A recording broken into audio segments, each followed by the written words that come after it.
Alright. Nahida, you already knew last night that we didn't break out of the samsara? Why did you tell us? Would there have been a point? You would have spent the night with new worries, with tomorrow still out of reach. In that case, you might as well rest within that brief moment of hope. An opportunity like that doesn't come by often, and I thought it might help you clear your minds. Paimon thought the Duke did that! Whatever. Guess you were looking out for us after all. Of course.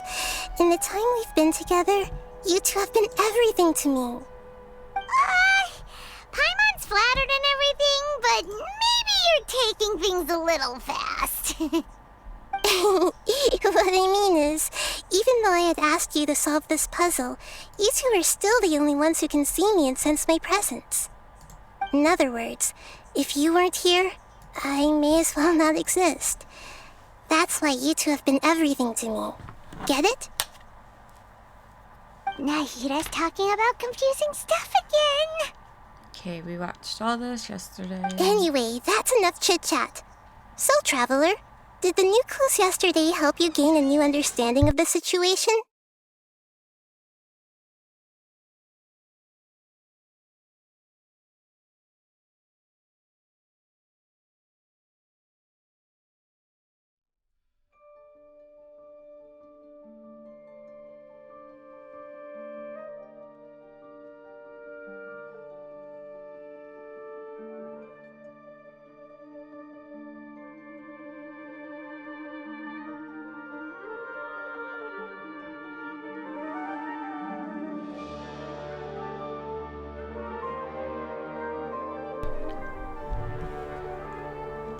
Huh? Why are you scrapping your previous theory? I guess it doesn't matter which one I You're right! Gosh, how did we not notice that? In a simple time loop, people's physical conditions should also reset. So, what's your new hypothesis?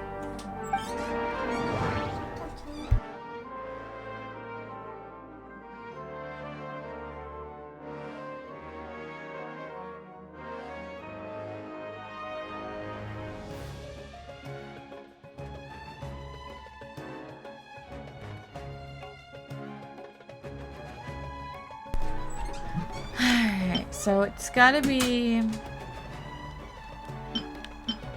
Okay, Nahida said, the Akasha relies on the power of a gnosis to operate, as it is the manifestation of the God of Wisdom's power. It compiles the wisdom of the entire populace. We've already experienced the Sub-Zeru's festival many times, and the day of the festival seems to be in a perpetual samsara. Did Father say you can stream?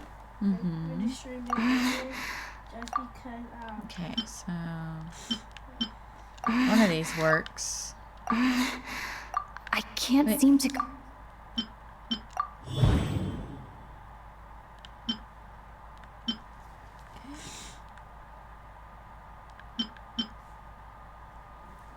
One of these. Okay, what's this? If all our memories of a day are erased at the end of that day, then we would unwittingly relive that same day again and again.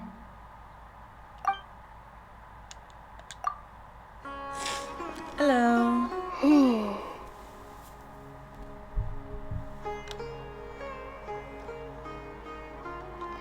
Oh! Then the beep we hear every night could just be indicating the deletion of our memories. That's why when we wake up, everyone thinks the Sub-Zeru's festival hasn't happened yet. It's already the next day, but everyone still thinks it's the day before. But Muscle memory can't be erased. That's why Dia has been getting better at using her greatsword. Now everything makes sense. A brilliant deduction. Nahida, tell us if we're right or wrong.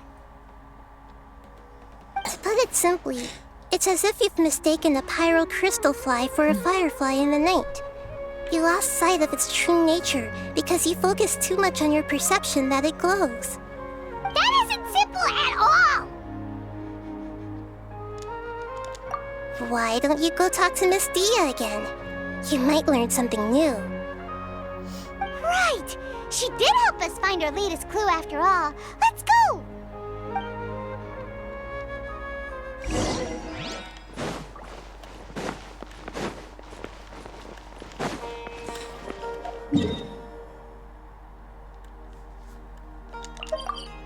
We're gonna teleport. It's easier. This place is a maze.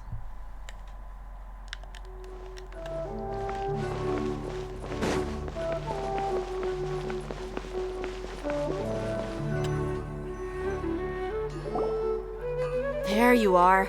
Really took me a while to find you. As expected, Dia also didn't get hurt today.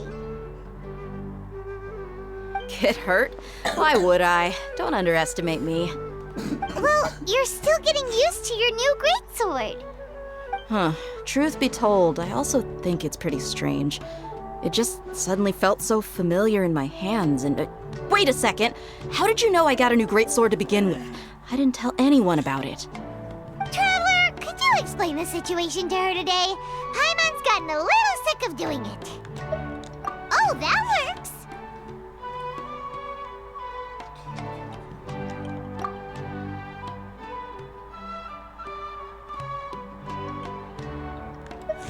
What happened to you guys while I was gone? Did you get brainwashed by some cult? No, but you are now. Don't think too hard about it. Just take what we're saying at face value. Alright then, let me get this straight. You're telling me that my body's already gotten used to this greatsword, but my brain just doesn't remember it? Yes, your memory's being erased every day. Then I'd have to disagree. That's impossible. Oh? Why do you think that? If we've actually been reliving the Subzerus festival day after day, then what happened to the things we used, the money we spent, the food we ate? Common sense says my wallet should have emptied itself a long time ago. There's no way I wouldn't have noticed that.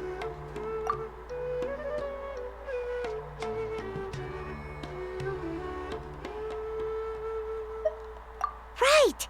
They could use the Akasha to record what everyone did that day, and then use the city's resources to replenish everything.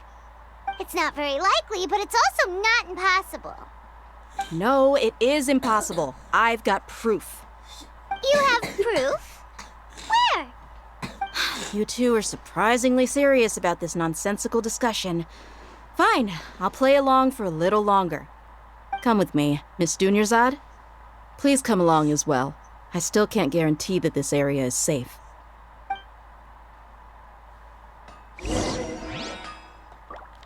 Paimon can't believe it's Dia.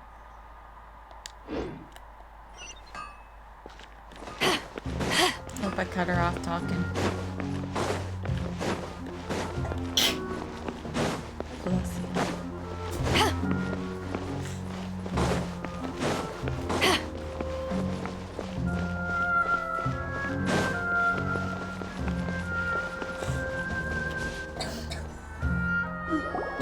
This is it. Huh? This is a wooden training dummy. What about it? See those marks on the dummy? Those are the result of several days' worth of practice. Let's say the sages didn't replace it every day. Shouldn't it be hacked to pieces by now? That's true, but what if they did? Then the sages would have had to reproduce every mark I left during previous training sessions. I'm a professional fighter. My martial school has always emphasized the importance of refined control. I don't know how I feel about Force, this quest. angle, and entry point of each strike is calculated and deliberate. That's why I remember every mark on the dummy. as well as my state of mind as I made each strike. It's just as they say, each swordsman has their own unique style, and even the same swordsman can't make the same cut twice. It would be impossible to copy these marks. Is it really impossible? What if they used some fancy machine to carve every single mark? People often say that a camera's photo can never replace an artist's painting because the former has no spirit to it. The same thing applies here. At a mere glance, I can differentiate carved marks from the results of combat training. Whew, I hope that cleared things up for you.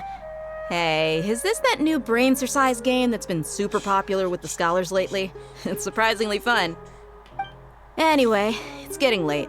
I should escort Miss Dunyarzad to Nilu's stage. See you later.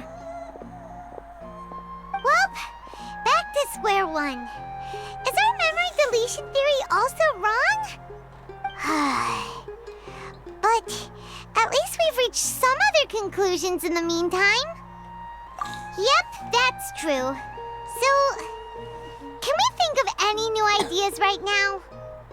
Strange? Paimon feels like everything's been strange lately. Huh? Leaving the city? You're right! It's really strange how we never thought of such a simple solution! Many things should become clear if we can confirm the flow of time outside of the city. Paimon can't believe it! Did we miss this because we're tunnel visioning too hard on our other theories? Or because we're just too tired? How about we go back and ask Nahida? Maybe we've forgotten something about leaving the city.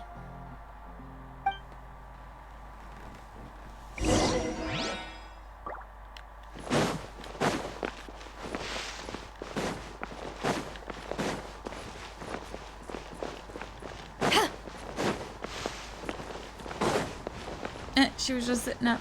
Nahida, we're back! You're back early today. Did you find something new? Sort of. We're mostly sure now that we're not in a time loop. And we also aren't in the real world. But at the same time, we have a new question. Leaving the city. As far as I remember, you've mentioned your plans to do that twice before. We did? But we don't remember anything. What happened after we talked about those plans? What did we say when we got back? Let me think. I don't think you ever actually told me what the outcome was. Oh, it's probably more accurate to say that both times you never came back the whole night. But you two sometimes stay out the entire night anyway, so at the time, I didn't think too much about it. It is true that sometimes we lose track of time during our investigations. Before we know it, it'll already be the next day. But still, neither of us remember anything about leaving town. Really? That's kinda strange. In theory, I should have already awakened all your memories. Yep, something here's definitely fishy. Let's get to the bottom of this tomorrow. And we start over again.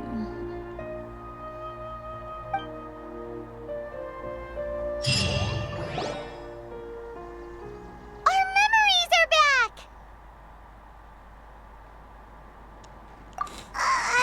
About that. Well, where should Paimon begin? Traveler, aside from your memories that were just restored, I have another message for you. Listen to it and you'll understand. Can't go back. There are countless spaces here. Our Sub-Zero's festival in Sumeru City is just one of them. Traveler, you should be missing 2 days worth of memories. Paimon will fill you in. Good morning. It's time to carry out our plan from yesterday. Okay, let's go.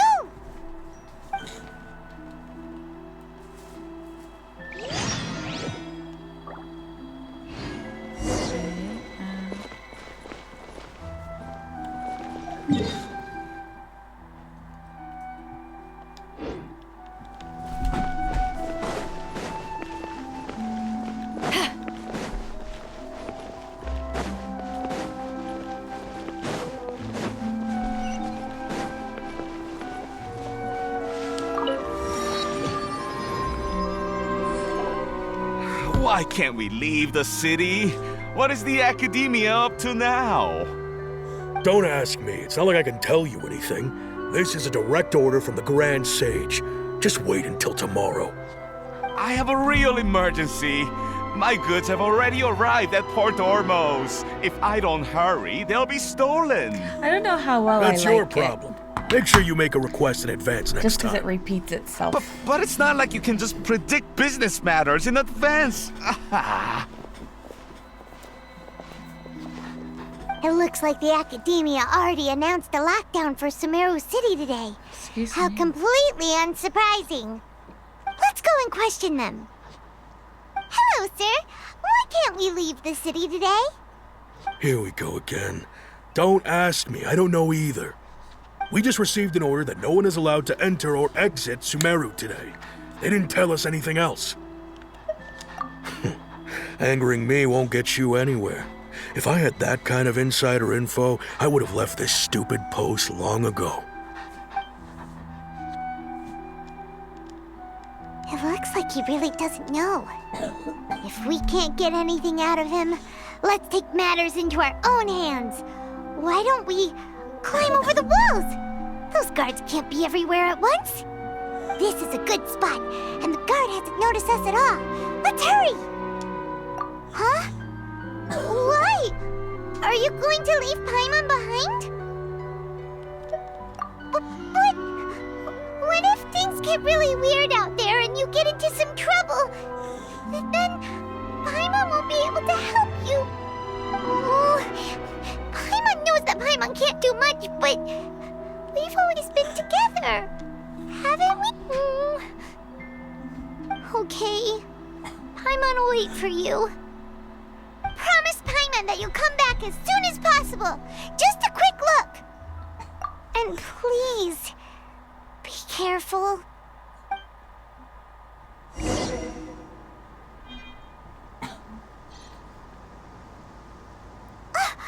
Memories!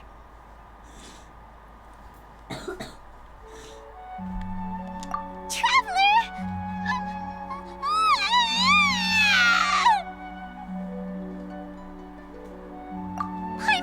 Paimon would never see you again!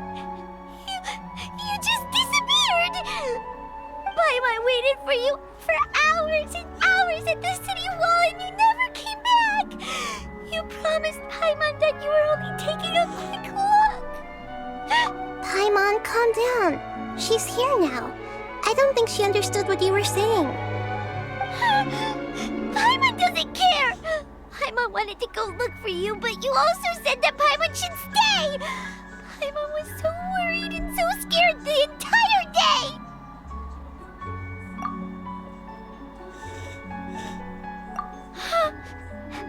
Okay. Paimon will forgive you. The most important thing is that you didn't actually disappear. Oh, Paimon was so scared that you had gone into another world! Okay, Paimon, can you tell us your perspective of what really happened yesterday? I see. Using two people's different perspectives. After that, you left the city. Paimon kept her eyes on you the whole time, but then you disappeared in an instant.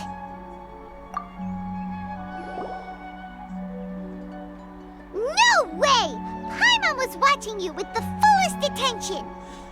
What's your perspective, Traveler? You sure you don't have any memory of this? I guess that explains everything. You also lost your memories the last 2 times you tried to leave the city. Those days' memories can't be awoken.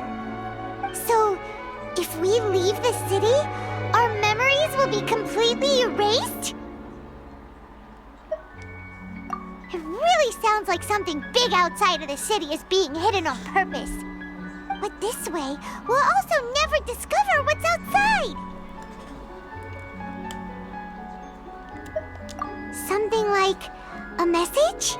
But how can we send it back? Don't look at me like that.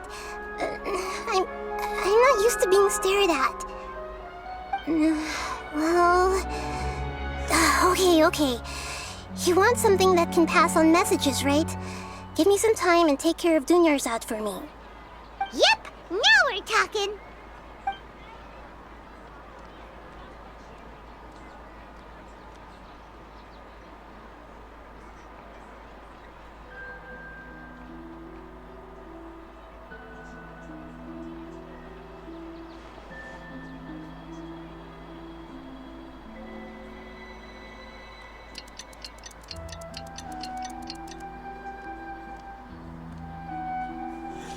I'm done. Here you go. What? Isn't this just an Akasha terminal? You made some little changes. Akasha terminals are already capable of sending messages. I just tweaked it so that it can connect to any node. To make something like this? Nahida, you really know the Akasha like the back of your hand. Anyway, we can use this now to record a message, right? Yep. I'll help you save the messages. It should be pretty easy to use. I just can't guarantee the user's status and signal coverage when they're outside the city. We'll never know until we try. At least we're taking the initiative now. Let's go then. Let's expose those sages. All right. Paimon isn't as worried about being separated since it happened once yesterday. But Paimon still isn't happy about it. Okay, see you tomorrow, Traveler. That covers everything that's happened so far.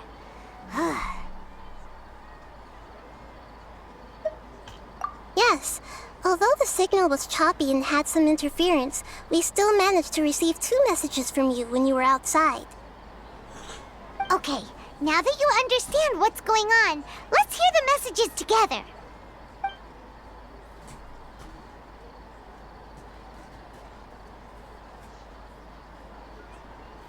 Can't go back. There are countless spaces here. Our Sub-Zero's festival in Sumeru City is just one of them. I've entered another space. Before me are flowing sandstone and howling fish. Impossible and surreal sights. All these spaces are empty, except for the occasional ones that contain mute puppets rather than people. I can't sense any human presence.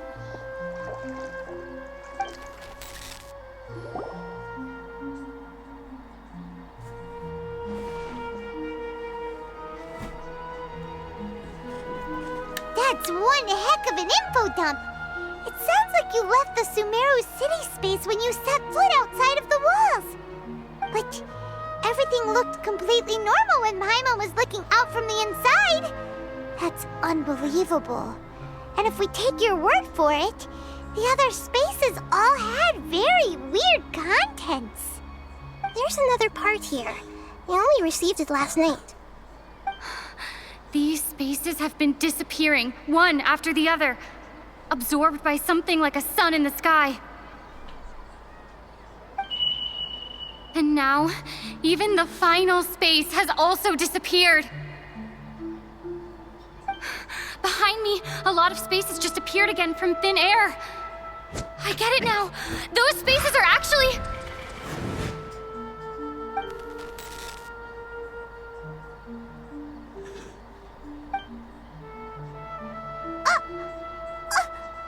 Why did the message end right there? What did the Traveler want to say? What are those spaces? Probably because yesterday just happened to end at that moment. Oh, right. Paimon did hear a beep from the Akasha. Did it come from here or from the message? The message. It should have come from the Traveler's Akasha terminal. After the beep, Traveler said even the final space has also disappeared.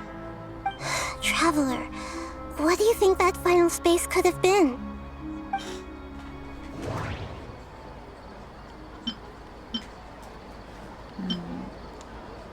Was that space actually the real world? But wouldn't a real space just randomly disappearing like that be catastrophic? All the bizarre spaces I saw outside the city had one thing in common: a lack of human presence. My impression is that each day in this samsara only ends at the sound of that beep from the Akasha.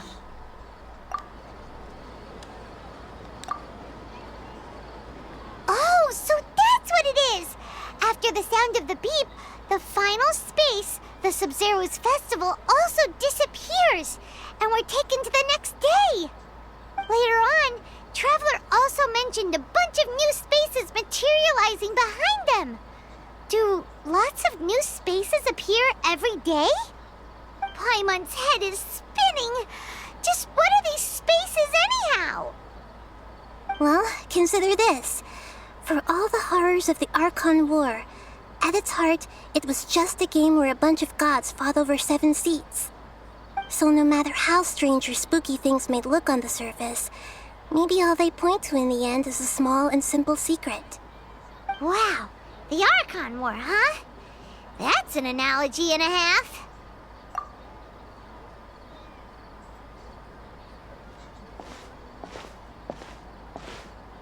Hey, where are you going?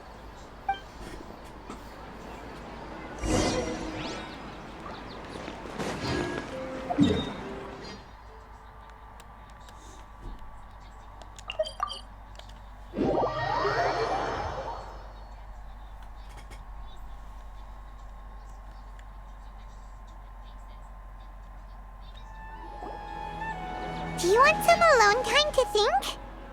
All right then, Paimon won't disturb you.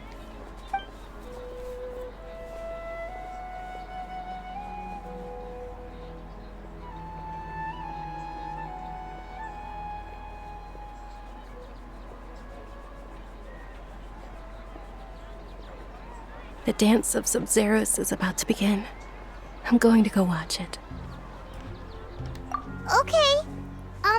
Why don't you go ahead, Dunyarzad? We still have some other stuff to do first. Okay then. See you later. Have you figured it out yet, Traveler? Time is ticking away. Excuse me. Awesome! What is it? Paimon wants to know. Oh, wait, no. Let's meet up with Nahida first. You can tell us both together. This time, we're gonna get to the truth.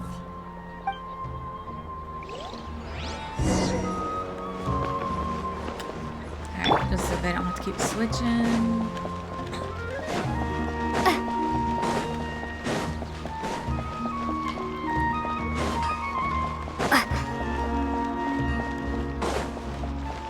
Wait, am I going the right way? No.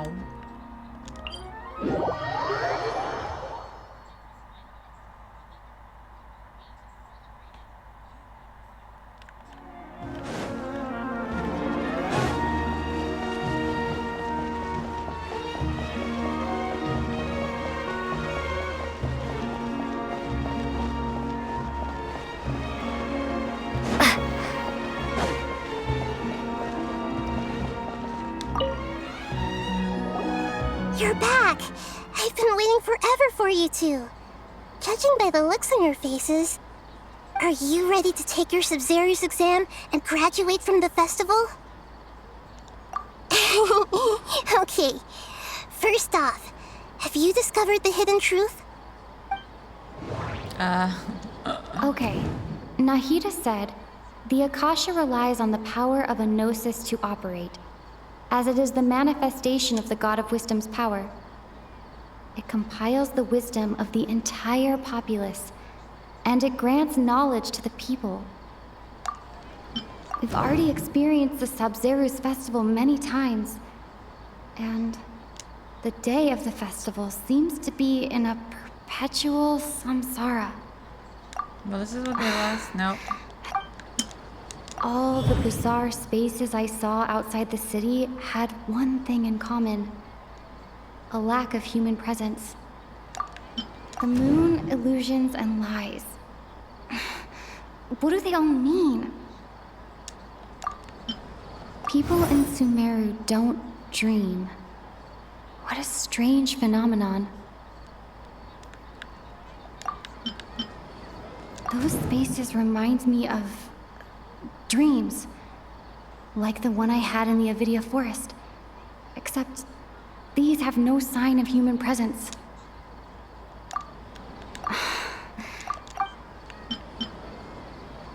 Wait.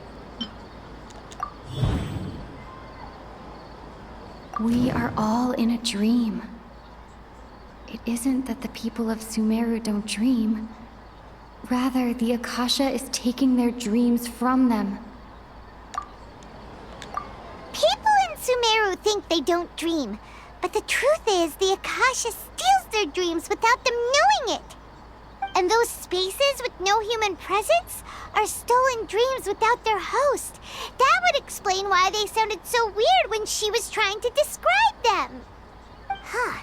So people in Sumeru do dream after all. In fact, we're all in one big dream together right now.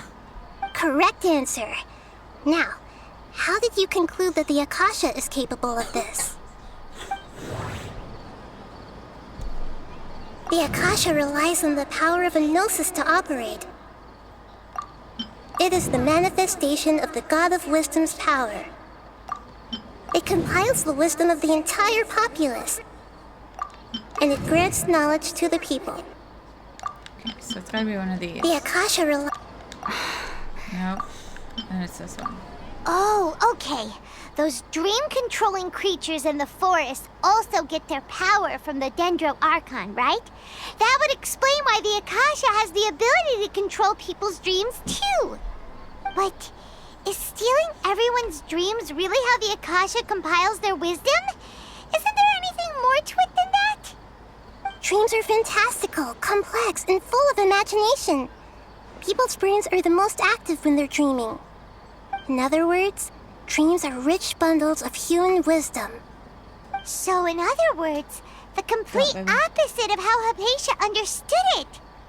Paimon remembers her saying that the sages think dreams are foolish delusions, and the fact that no one dreams is a blessing from Greater Lord Rukkhadevata.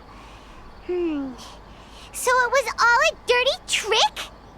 The real story is that the sages from the Academia are using the Akasha to steal people's dreams for their own use, huh? Oh? By the sounds of it, you understand the current situation pretty well. So then, what about the Samsara? Don't. You're gonna get your germs on there.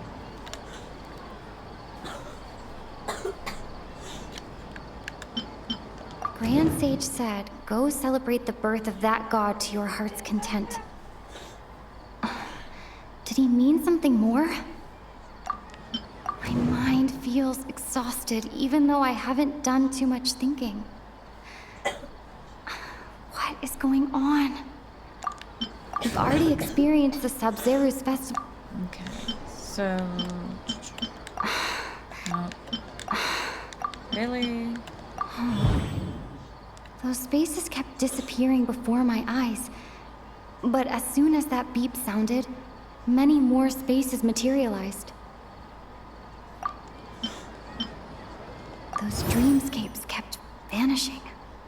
But as soon as that beep sounded, more new spaces appeared. I can't seem to cohesively piece everything. I can't what? seem to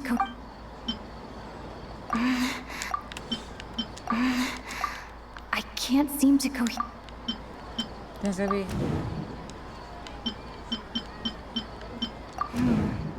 The beep is a prompt tone for Akasha operations. We still hear it every night, even though This we thing is removed our Akasha confusing. terminals. Oh shit. You're back! Ah, now I gotta go Are back. you through ready this. to take your Sub-Zero's... Okay. Okay, Okay. No. Wait, which one was it? we've already experienced the We've already Yes, I can't. People in Sumeru think they don't dream, but the truth is the Akasha steals their dreams without them knowing it. And those spaces with no human presence are stolen dreams without their host. That would explain why they sounded so weird when she was trying to describe them. Huh. So people in Sumeru do dream after all. In fact, we're all in one big dream together right now. Excuse me. Correct answer. Now, how did you conclude that the Akasha is capable of this? Okay. It compiles the wisdom of the entire populace.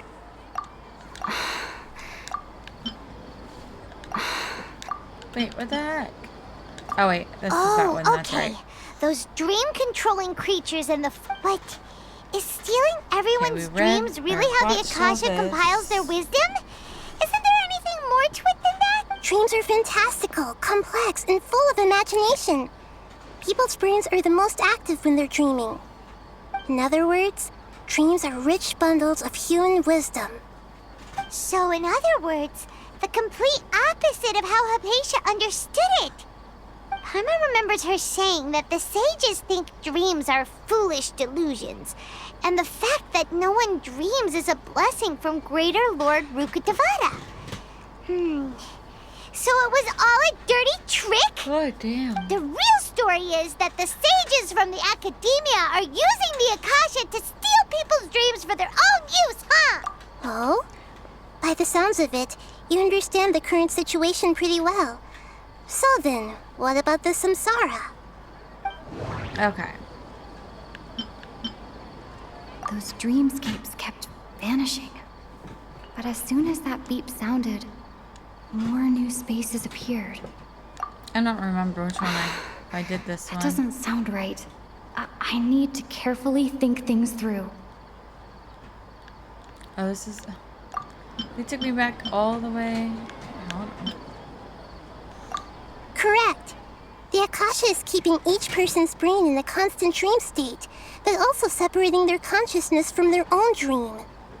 Their disembodied consciousness is placed inside the collective dream of the Sub-Zero's festival along with everyone else's, while their now vacant dreams are harvested by the Akasha.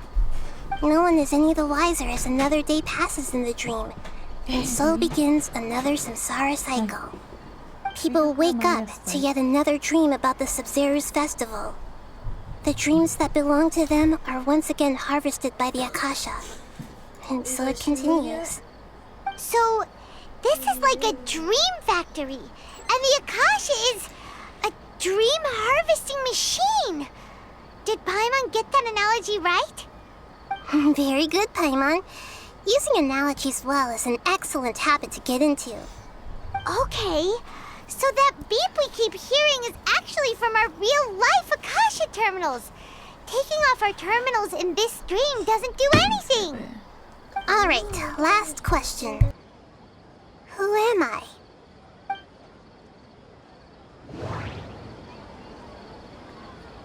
Okay.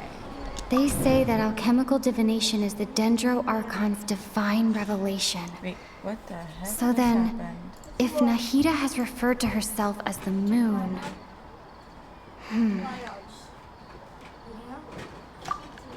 Now that I think about it, wasn't illusions a hint that we're all dreaming? Now that I think about it, wasn't illusions hinting at the sage's deception of Sumeru's people? Okay, I don't think it's gotta be one of the first two. So you noticed. I thought that one would be the hardest question. That's why I put it last. That wasn't hard at all. Even Paimon guessed that. Everything about you is different. We just didn't want to expose you is all. Now that you mention it, Nahida, What? you've been hinting to us since the very beginning. It's funny. Thinking back to when we were asking all over the place for info about Lesser Lord Kusanali, Paimon didn't expect to meet you like this. Yes, those can wait until we're back in real life. On the other hand, I'd be happy to answer any more questions you have about here and now.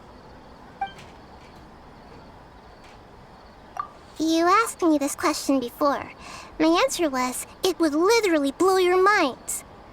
Now that you know this is all a dream, this answer should hopefully make more sense. Have you heard the saying, don't wake a sleepwalker? Likewise, if someone suddenly had told you all this instead of you learning it on your own, your notion of reality and dream would be thrown into irreversible confusion. I couldn't expose you to that kind of risk. That's why I could only give you very subtle hints and some suggestions. Long story short, I'm really sorry I had to keep you guessing.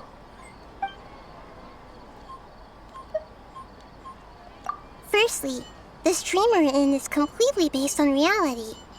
People have already experienced this Sub-Zero's festival, so it would be very difficult for them to find anything that strikes them as surreal. Secondly, you're probably wondering why people don't have any memories from earlier samsara, right? That's because people don't remember their dreams most of the time anyway. And in any case, their actual dreams are being taken away from them by the Akasha. So whenever they wake up in this dream of the Sub-Zero's festival, they don't remember anything from their previous identical dream. That reminds Paimon. Traveler had a dream when we were in the Avidia Forest, but couldn't see what it was about after waking up. Is that an example of what you mean? Yes. Only after receiving the blessing of Dendro can a person gain the Dendro element's dream-enhancing power. That explains the feelings of déjà vu. Meanwhile, everyone else has no idea that they are in the Sub-Zero's Festival Samsara, while their dreams are stolen from them over and over again. Can humans really keep dreaming forever like this? Will it ever end? And if so, when? We might say your mental fatigue has already answered this question. Eventually, there's only so much that people can tolerate. Especially those whose health is compromised to begin with, like Dunyarzad. This relentless exploitation takes an even harder toll on them. People's lives are at stake here, and nobody knows a thing! We've got to put a stop to this!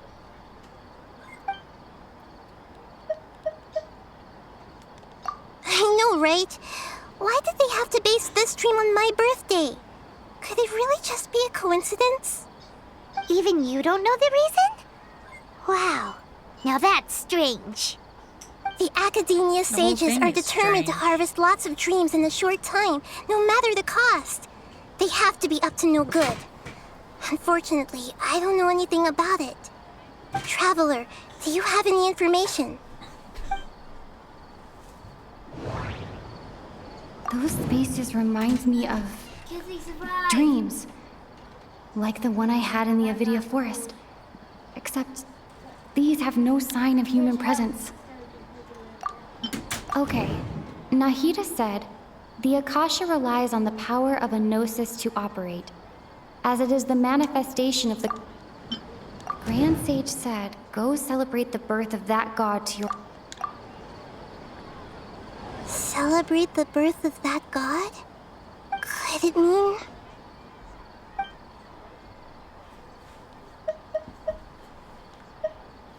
deceiving the people of Sumeru with no regard for their safety? No matter what they're trying to do, this is unforgivable. It's okay. After we end the Sub-Zero's Festival Samsara, we have to look into them. Pull the How clean can the tissues out of sages that of the trash can. Academia do this behind their Then they Archon's put it on back? your This is dirty ridiculous! tissues. In the end, I'm just the moon.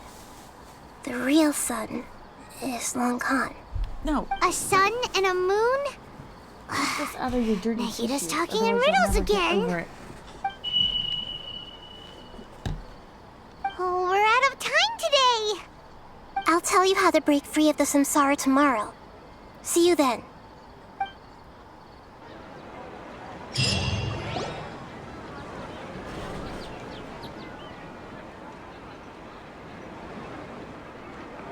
Good morning, Nahida. Wait. Now that Paimon remembers everything, should we instead say good morning, Lesser Lord Kusanali? Hey! What's wrong, Nahida? You don't look too good. I'm afraid that what you're thinking right now is correct. Dunyarzad already disappear? No way! Are we too late? The real Dunyarzad's consciousness has indeed disappeared. It can no longer endure the constant dream harvesting. Paimon can't believe it. Wait, so what about that other Dunyarzad? Just what is she? Is she also going to disappear? She's actually something like a puppet, but not completely. The real Dunyarzad's consciousness could no longer keep playing her role in this dream. So another Dunyarzad appeared to replace her in the dream. Just like the grass and the trees, that Dunyarzad is just a building block of the dream that helps to keep it going. But personality-wise, she's nothing like the real Dunyarzad. Puppets are stiff and can't copy a living person's vitality. After all, they're just there as filler. You know, speaking of which, the old Dunyarzad might not have been too different from a puppet. Dunyarzad truly believed that she met you within her consciousness, and it was you who inspired her. So you do remember her after all. Yes. Back then, her family was overly protective of her. No one cared about her personality or thoughts. It was as if she only lived to stall her Elazar. I just gave her a little wisdom so she could look at life in a new way. So that she could be her own person. But even so, she's still... far from it. I'm still a long way off from being a real Archon. I couldn't even save her. If I were a competent Archon, I wouldn't have let my most faithful follower die at the Sabzeruz festival with so many regrets. Please don't beat yourself up over it, Nahida. It's the sage's fault, and theirs alone. I'm not beating myself up. All I did was to rationally observe the distance between myself and a real Archon. Don't be like that, Nahida. Even real Archons are still allowed to be sad.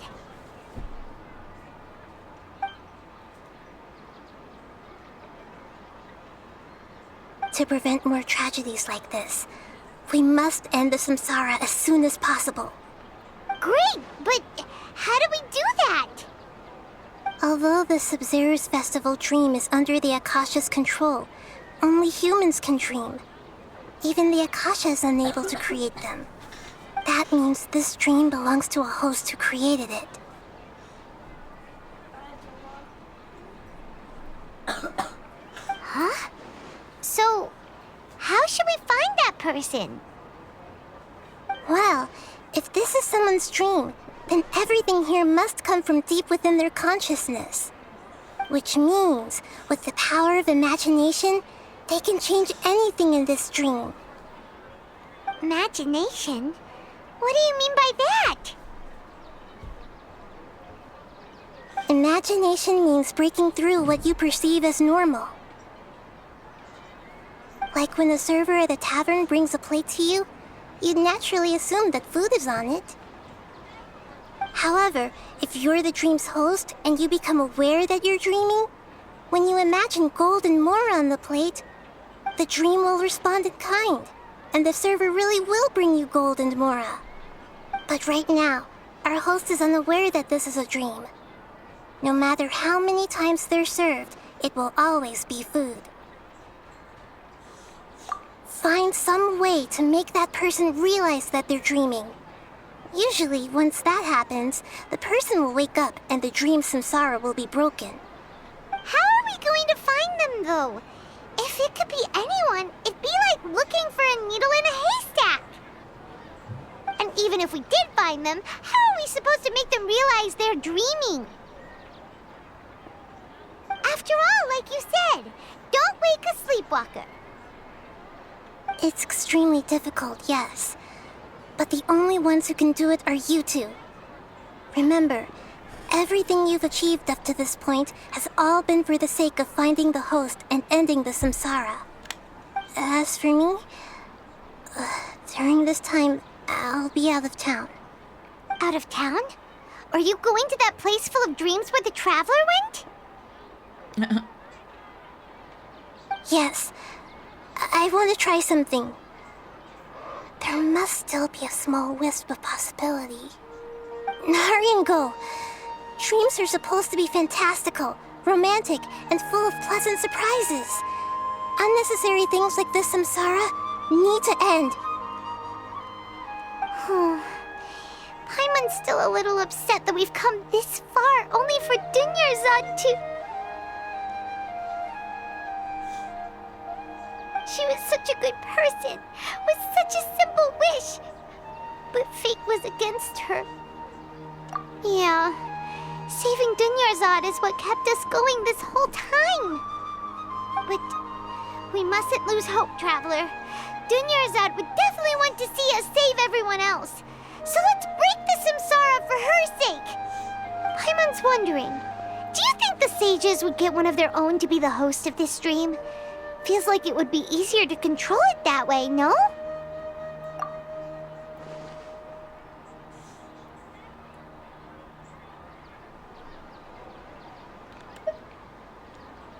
Huh. That's true. Plus, the sages probably weren't counting on there being other factors beyond their control, like Nahida and us. So, who do you think the host of the dream is? Oh, that would make sense. Ferris, the Knight of Flowers, is a symbol of the whole Sub-Zero's festival, right? What's that noise? That your Pretty brother's core at the door. character. Let's go ask him some questions, shall we?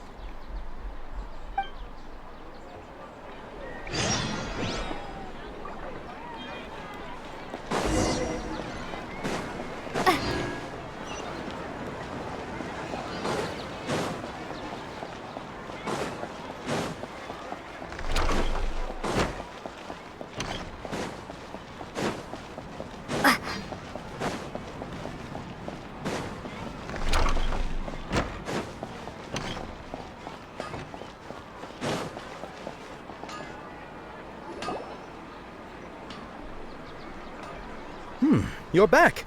You left in a hurry last time. Is everything okay? Everything's fine. Just, it's a little hard to explain. Would you mind taking part in a little experiment with us? An experiment? That came out of nowhere. I'm listening, though. What do you need me to do? Could you make a wish?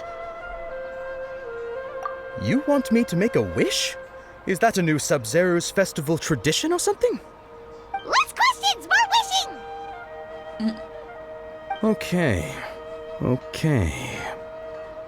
My wish. Okay. I'm a little nervous saying this out loud, but I want Miss Dunyarzad to be happy. Oh. I noticed earlier that she looked a bit down, and she wasn't really talking to anyone.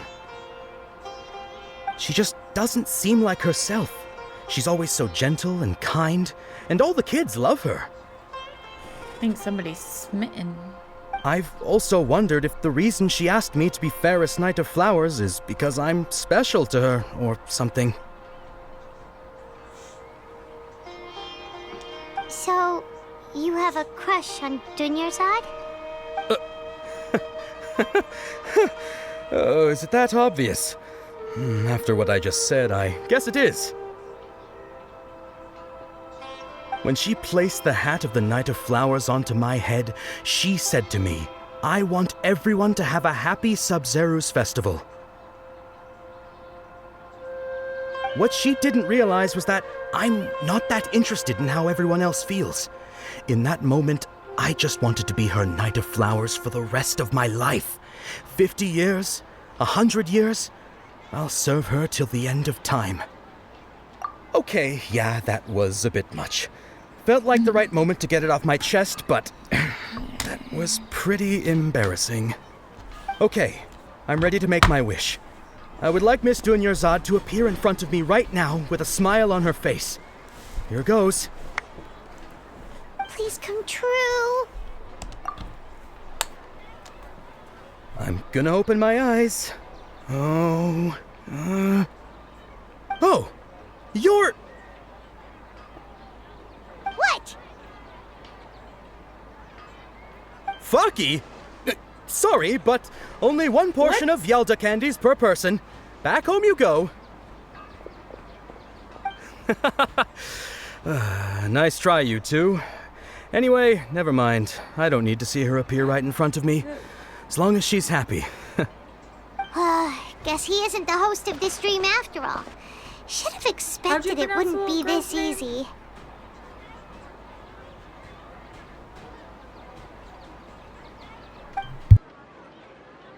It seems like everyone who knows Dunyarzad loves her, but none of them has any idea that she... Excuse me. My lady, step back. That sounds like Dia! Oh, right. This is when Dunyarzad bumps into the kidnappers. Huh? But Dia can handle them. Hey, Traveler! Move this over here. I'm still stuck on how he pronounced the little girl's name.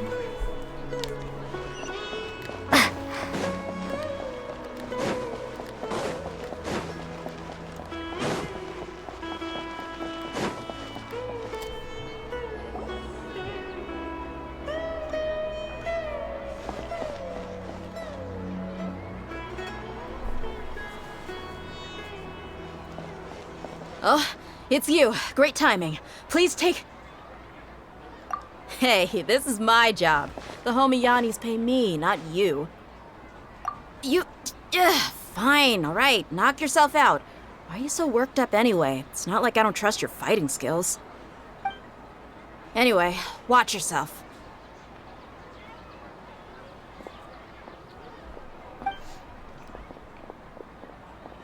So you got yourself some backup.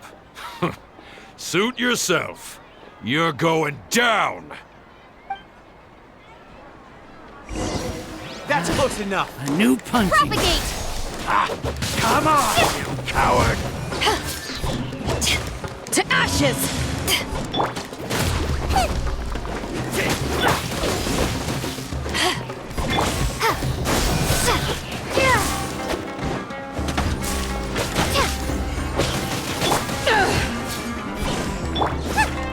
No more tricks up your sleeve!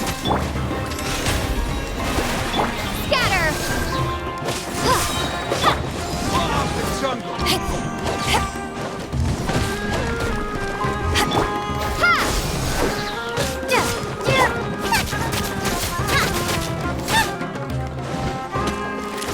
Nice and spicy! Propagate! No more tricks up your sleeve!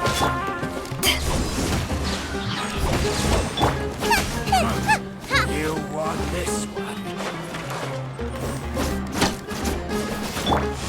I'll be back.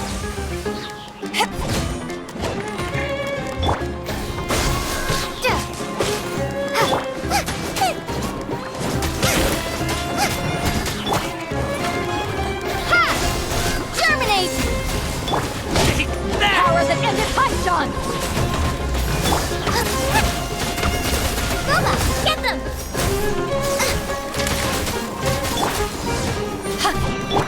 Scatter!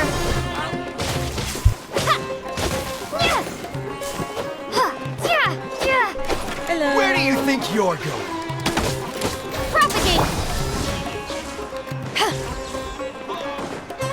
Is he the only one in the book? I'll be back. Traveler, were you just taking your anger out on those guys? You and Nahida both. Dunyarzad wouldn't want to see you two like this. Oh, and speaking of her, Paimon just remembered something.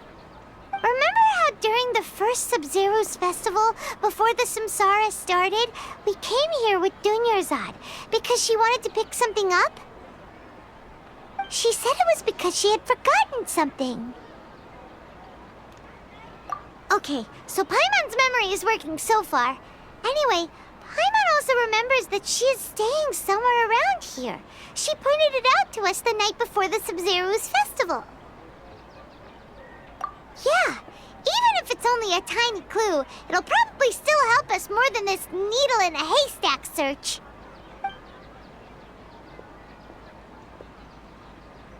This is the place!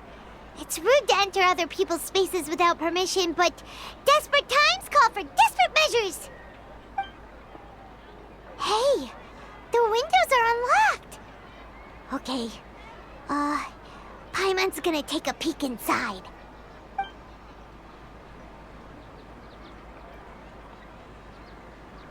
This was only a temporary residence, so there was pretty much nothing inside except this book on the table. Should we open it?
Wow, Dunyarzad wrote all of this. Sounds like she was always thinking of us even while we were away. Even though she was also busy preparing for the Sub-Zero's festival and had all her health problems to worry about. She must have wanted to give this to us as a gift on the day of the Sub-Zero's festival, right? If we hadn't found this book, we never would have known.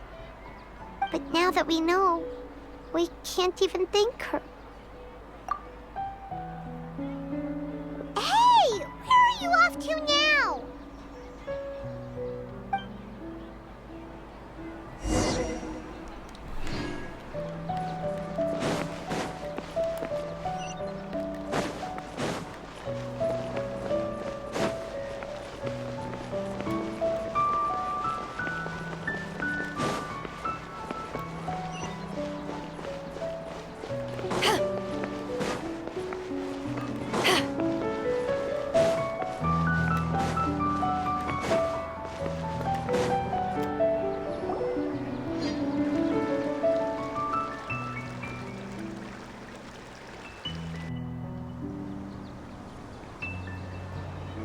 It's Dunyarzad's puppet.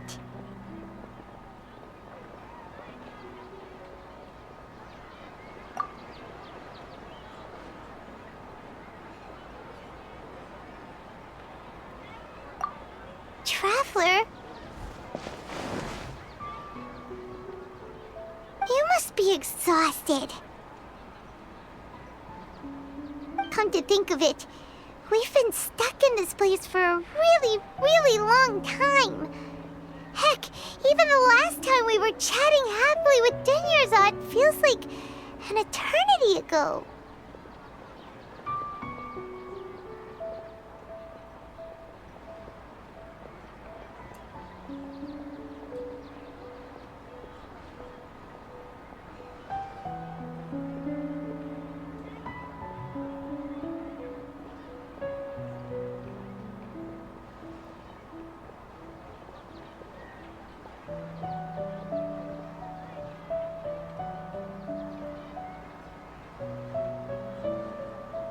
Paimon still remembers when we were sitting here, and the way her eyes sparkled when she talked about Milu's dance of Sub-Zeros. There will always be frustrations in life, but I know that the point of living is not to leave behind any regrets.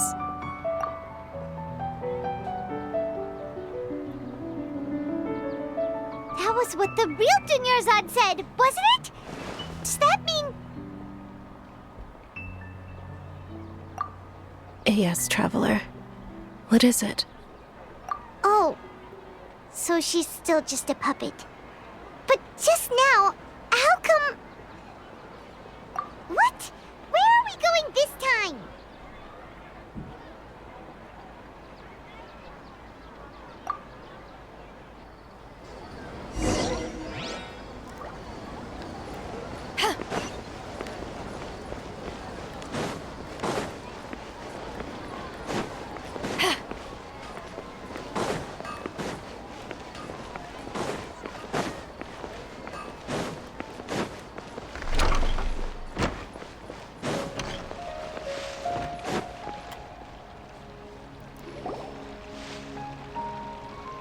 If you continue to resist, we will have to order an investigation into every single event organizer. The Grand Sage has already granted you much leniency. I advise that you exercise tact. How did things turn out like this?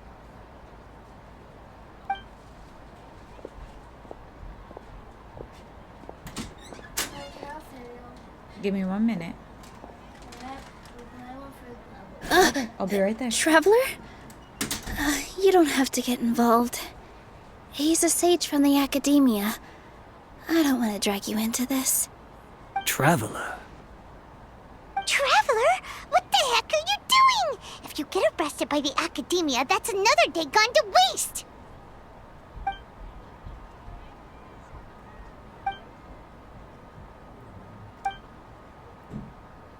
Wait, they're not reacting.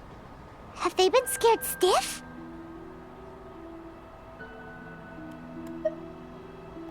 Oh, of course! If this is the sage's plan, they wouldn't put themselves through this. So they're just substitutes. What is this? What happened to the Grand Sage and his entourage?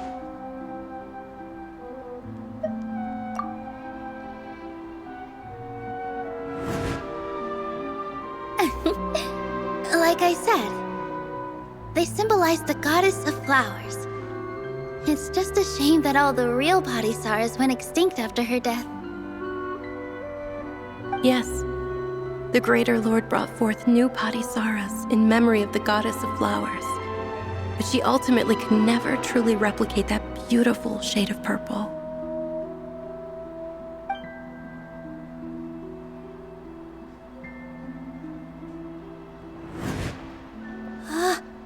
That beautiful shade of purple.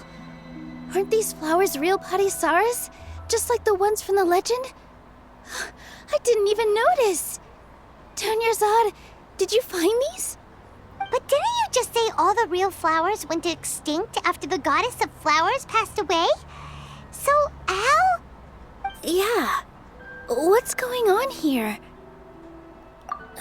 Huh? You guys are acting weird. But okay, I'll try.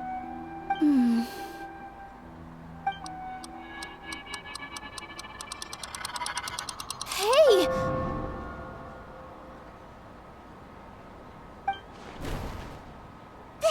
They disappeared!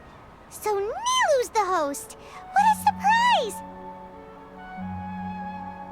Purple Padisaras don't exist in the real world anymore.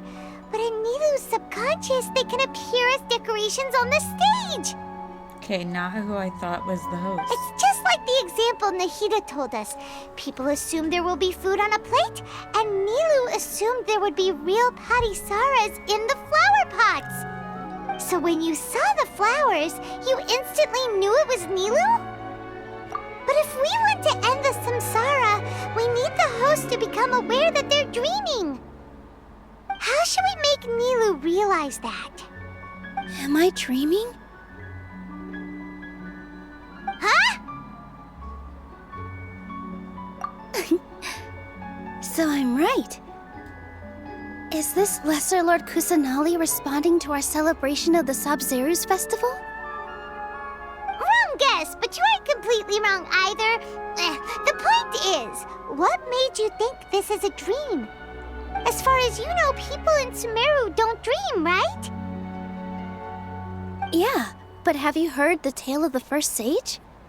To prevent a calamity, he went on a journey to find the Dendro Archon. Ooh, sounds familiar. Dunyarzad told us a story like that when we first arrived in Sumeru City. So it was about the first sage, huh?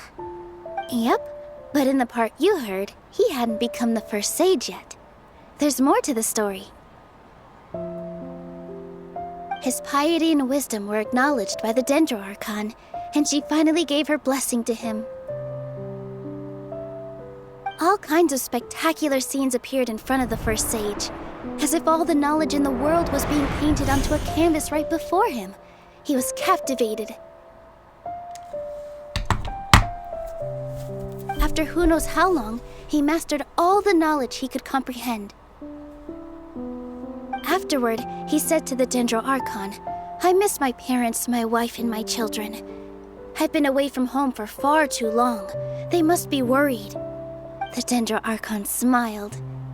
The next second, the sage found himself lying in his bed, as if he had just woken up from a dream. His wife, lying next to him, said, "You're off to search for the Dendro Archon today, aren't you? Have a safe journey, my love." In the end, the first sage took care of many disasters in Sumeru City and founded the Academia. What a happy ending. So, the first sage was dreaming ever since the beginning of the story? He never went on his journey? Yes, but his faith and determination were conveyed to the Dendro Archon, so she blessed him in the form of a dream. Paimon understands where you're coming from now. That's a really interesting connection. But we really gotta wake up soon, like the sage in the story. I see. Well, it just so happens that today's Sub-Zero's festival is almost over too.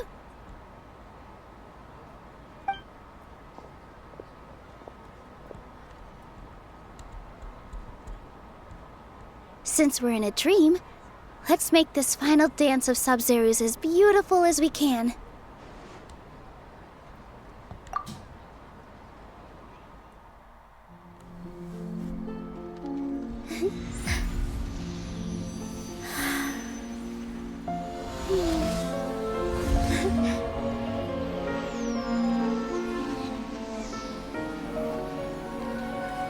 The wait is over, everyone. I dedicate this to our god, the Dance of Sub-Zeros.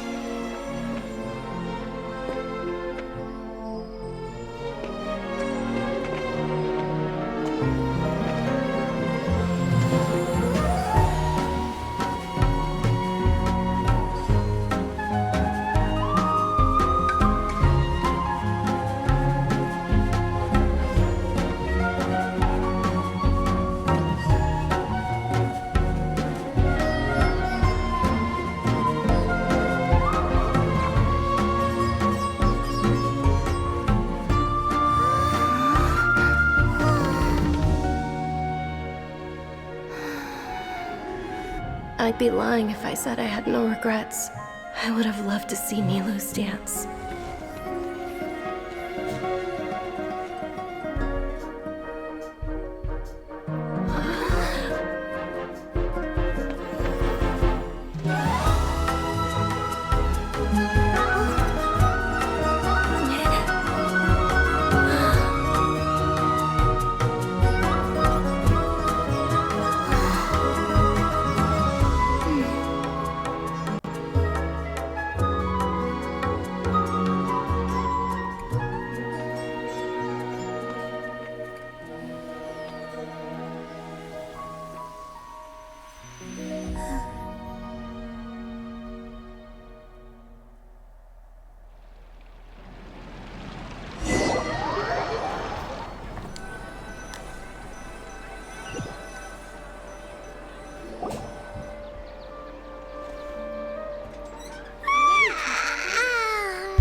Traveler. Oh, Paimon feels like she's been asleep for the longest time.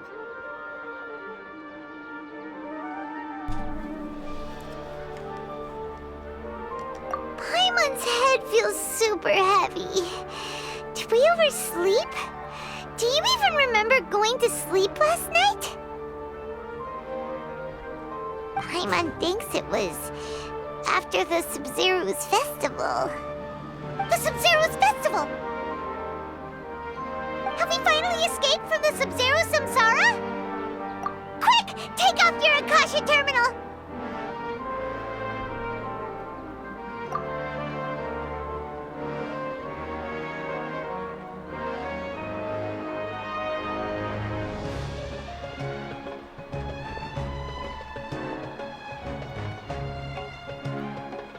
She's not in her room! What happened? Huh? What usual spot?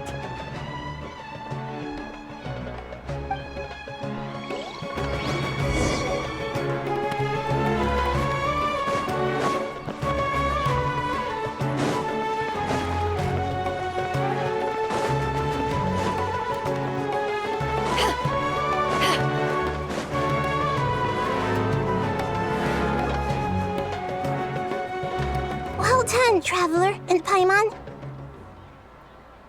And thank you, Dunyarzad, for organizing the Sub-Zero's festival for me. I'm sorry, who are... Dunyarzad! You're okay! Wait, why is she... Oh, don't scare us Catherine? like that! Oh, Traveler Paimon. I have something amazing to tell you. I just had a dream, and I saw Nilou performing the dance of Sub-Zeros.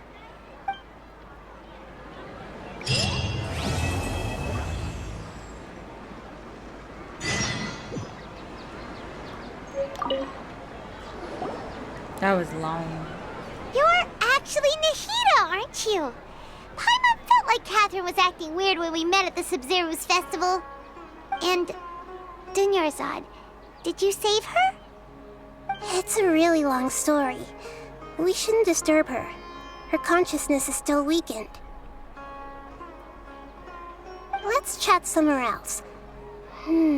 How about by the Traveler's favorite bench?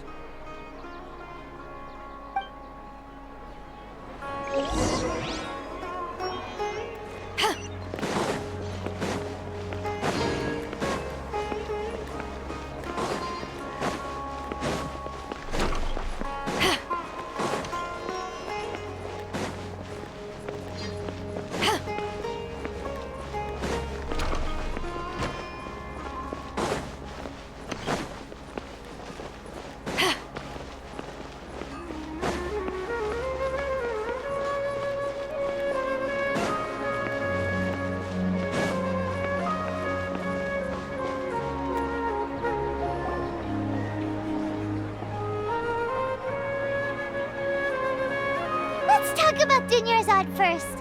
It's such a relief that she's all right. After we parted on the last day of the Sub-Zero's festival, I left the city and saw what the Traveler had described. Among the countless dreams, I found one that was growing fainter and fainter. This proved my suspicion. Once Dunyarzad could no longer bear the Akasha harvesting her dreams, her consciousness began to dissipate. But this also meant it escaped the Akasha's control. Such a small fragment of consciousness can't last for very long, though. It will return to its original dream, where both will gradually fade until they completely disappear. I used all the power I had to keep her dying dream alive as long as possible, but it still wouldn't have lasted for much longer if it hadn't been for you two breaking the samsara. So it looks like we did manage to save Dunyarzad in the end. And not a moment too soon. Huh? Why are you two smiling so happily? I thought you'd be so moved that you'd start crying. I need to spend more time observing human emotions. Both are fine. Everyone reacts differently. All right. You two must have a lot of other questions for me, right? After all, you saved my faithful believer. As your reward, I will answer any and all questions. I At the Avidia forest, there was this incense that made the traveler fall unconscious and dream of a huge tree and a red sky. You also heard someone's voice, right? It said world and forget me. Yeah, so you do know! We've been wanting to ask you what that was about, and if the red sky was related to Conria. It seems like the traveler established a connection to Irminsul. That was a message left by Greater Lord Rukkhadevata's residual consciousness in Irminsul. Perhaps her last memory before she died. As you two probably know, Greater Lord Rukkhadevata disappeared after the disaster in Conria. The timings of these events do line up, so your suspicions are reasonable. A message from Greater Lord Rukkhadevata? We thought it was from King Deshret. King Deshret? That god who died even longer ago? Some present-day desert dwellers still worship him. You probably just heard some of their conspiracies. Okay, so what does the message mean?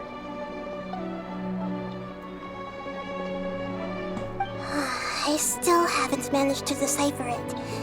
Even the Akasha isn't currently capable of doing that. Greater Lord Rukkhadevata's residual consciousness in Irminsul seems to be contaminated with something that has a very dangerous aura to it. Many devoted scholars go mad as soon as they connect their consciousness.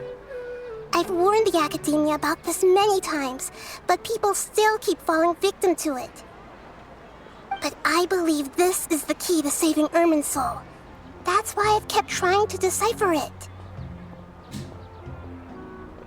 So the tree in the vision was Irminsul? Oh, Tainari also said that Irminsul is sick! Is it because of the contaminated consciousness? But even if you can't figure out what that vision was all about, it seems like our search for you was all in vain. The traveler wasn't affected after coming in contact with that consciousness. I've never seen anyone like that. With you here, we may have a chance at deciphering it. No, we must decipher its secrets. I've already eliminated all other factors that might affect Irminsul. This is the only one left. This puzzle has life and death at stake. It could determine Irminsul's fate, as well as Tevat's. To be accurate, I'm using the Akasha as a medium to occupy Catherine's consciousness. How did you do that? Poor Catherine. Does this mean you can also occupy other people's consciousnesses? Theoretically, I can enter anyone's mind as long as they're wearing their Akasha terminal. The Akasha is the legacy of Greater Lord Rukkhadevata. As Lesser Lord Kusanali and the first Akasha terminal, my consciousness has always been linked to the Akasha. I've always respected my people's free will, so I've never actually occupied their consciousness. When necessary, I just borrow this bionic Snezhnayan puppet. Hold on. Did we just learn some deep, dark secret?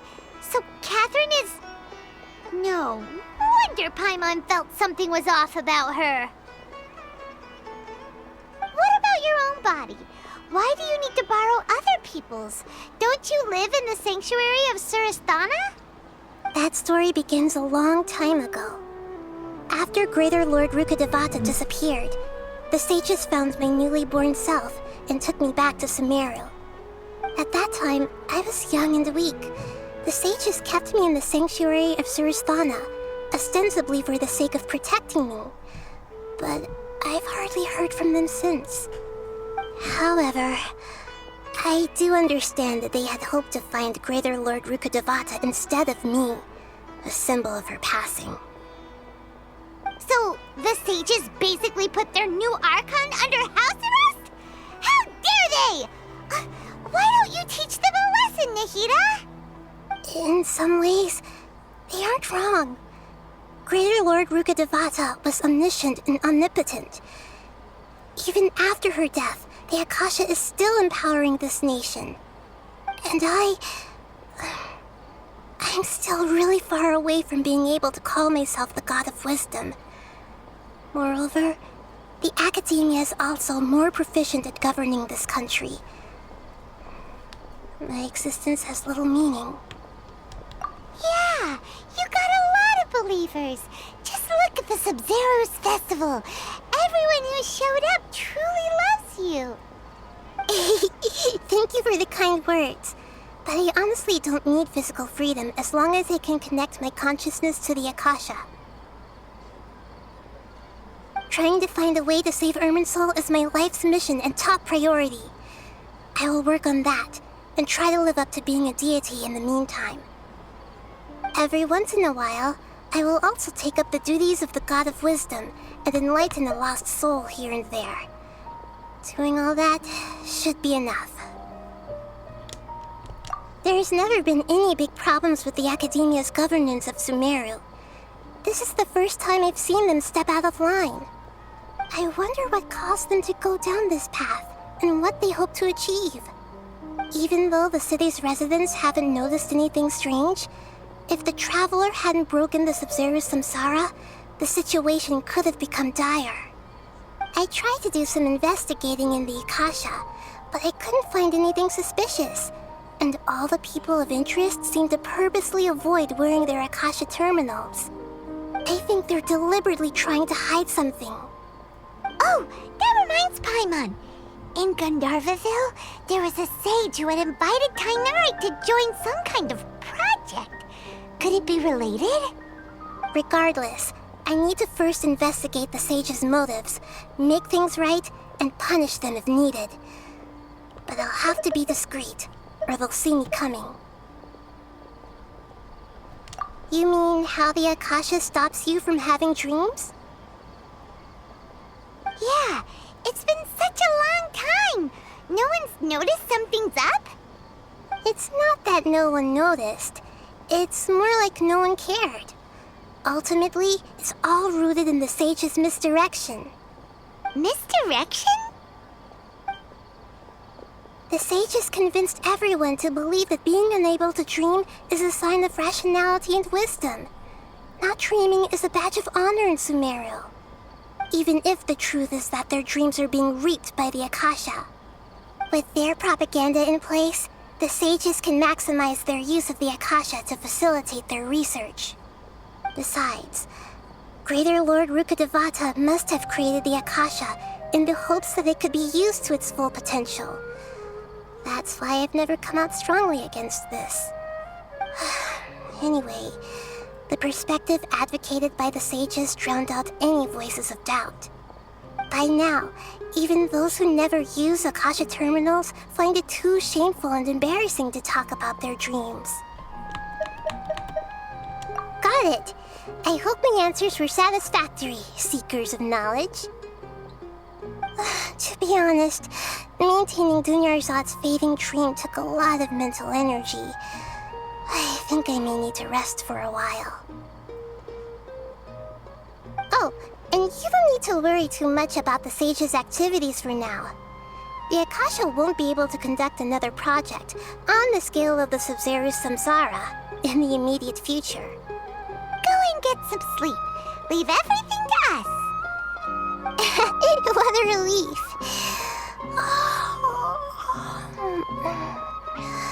This is truly the most exhausting birthday I've ever had.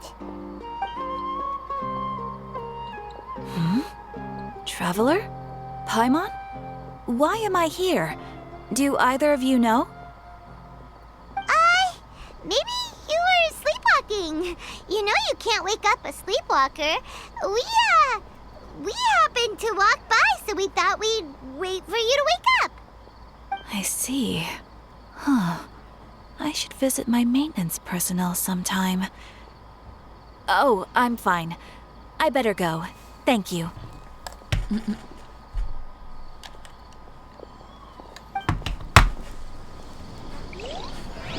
spent quite some time in Sumeru City, but ever since we last said goodbye to Lesser Lord Kusanali, we haven't heard anything from her. Oh, we can't just keep waiting around like this.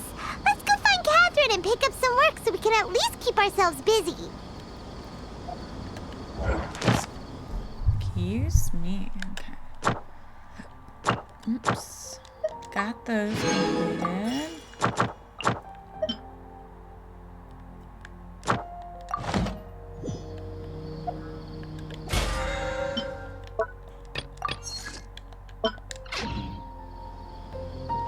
If you ever want to trade...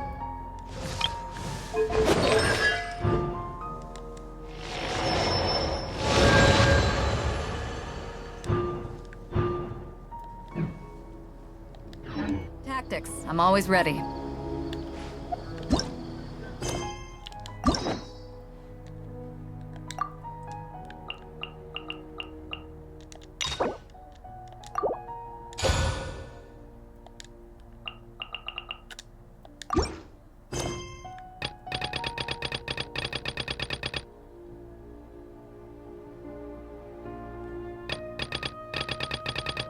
I need to do some of these smaller quests.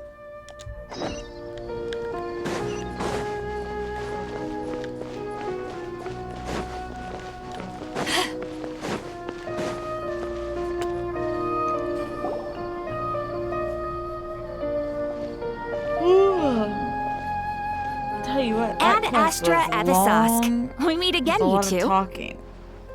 Hi, Catherine. Do you have any commissions for us today? Commissions, huh? Let me think. Oh, how about this? Please attend the Academia's Academic Symposium this afternoon and recite a love poem on stage. Wait, say what now? And if possible, please also use your camera to capture the reaction of the audience upon finishing the poem. Huh? What kind of commission is that? I see. It appears that you're not interested in this commission. In that case, please go to Port Ormos and convince the Eremites there to spend some time volunteering at the local orphanage. Hey, that's not any better. I'm sure the mercenaries will have some interesting reactions as well. Paimon's gotta ask. Just who exactly has been submitting these commissions to the Adventurers Guild? Oh, the commissioner?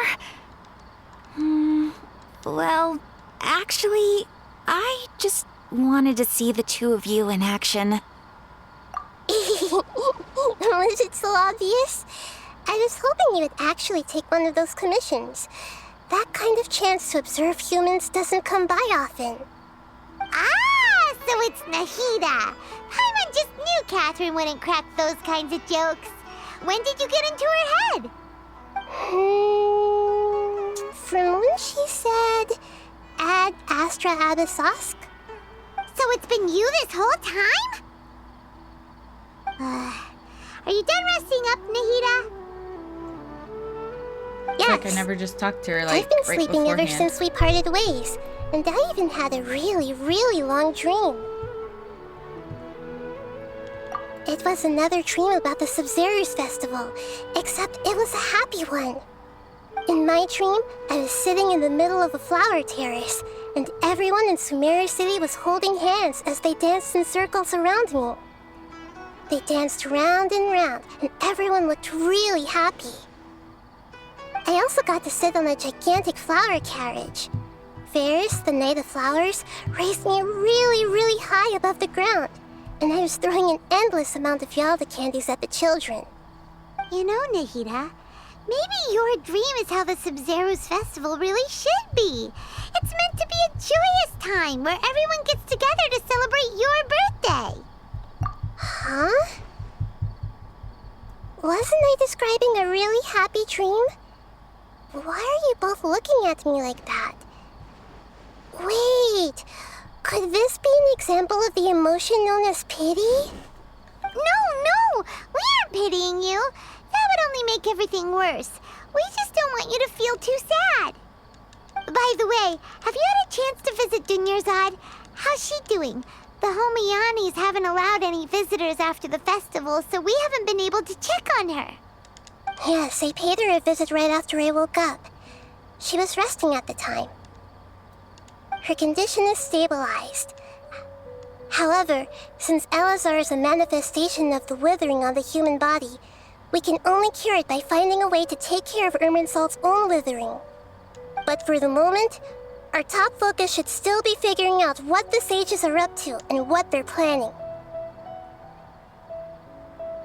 Right. Who knows what'll happen if they manage to pull off another scheme like the Samsara of the Sub-Zero's festival? So our first priority should be investigating and putting a stop to the sages' activities. As for how we should pull that off, let's discuss it somewhere else. There are too many adventurers around here. Oh, good point. Sorry, adventurers. We're gonna be borrowing Catherine for a little while.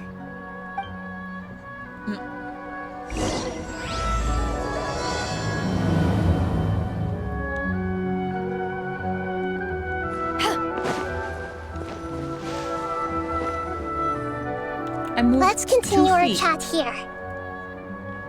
Okay, so do you have any ideas on how we can investigate the sages, Nahida? Actually, I've already done a little bit of work on that. But for now, I want to hear your thoughts. Alright, give me 1 second.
Okay, give me like 5 minutes. I forgot to take my trash out, and the trash goes through today.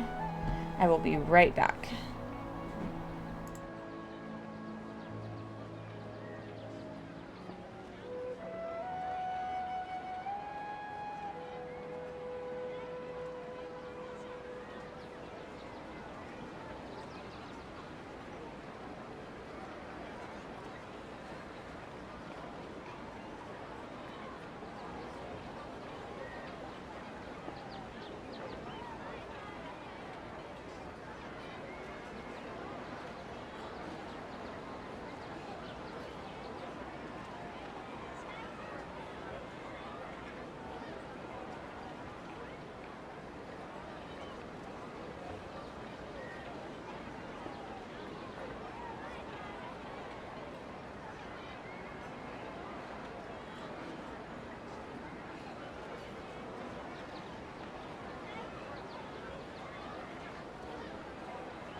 Okay.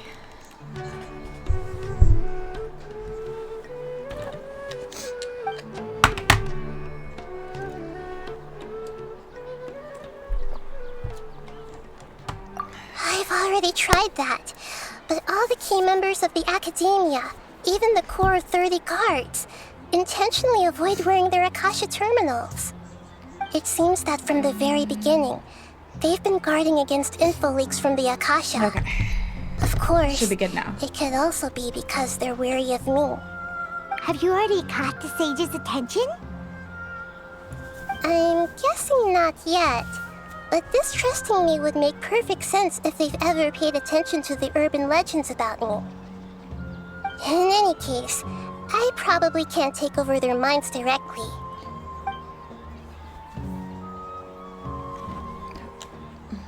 No way, that's too risky. You mean it'd be too easy to get caught? No, it's not that. We shouldn't involve innocent students in this. A single mistake could completely ruin their lives. Doing that would be ignoring the safety of my people for my own selfish goals. How is that any different from what the sages are doing? That's a good point. Spoken like the god of Sumeru.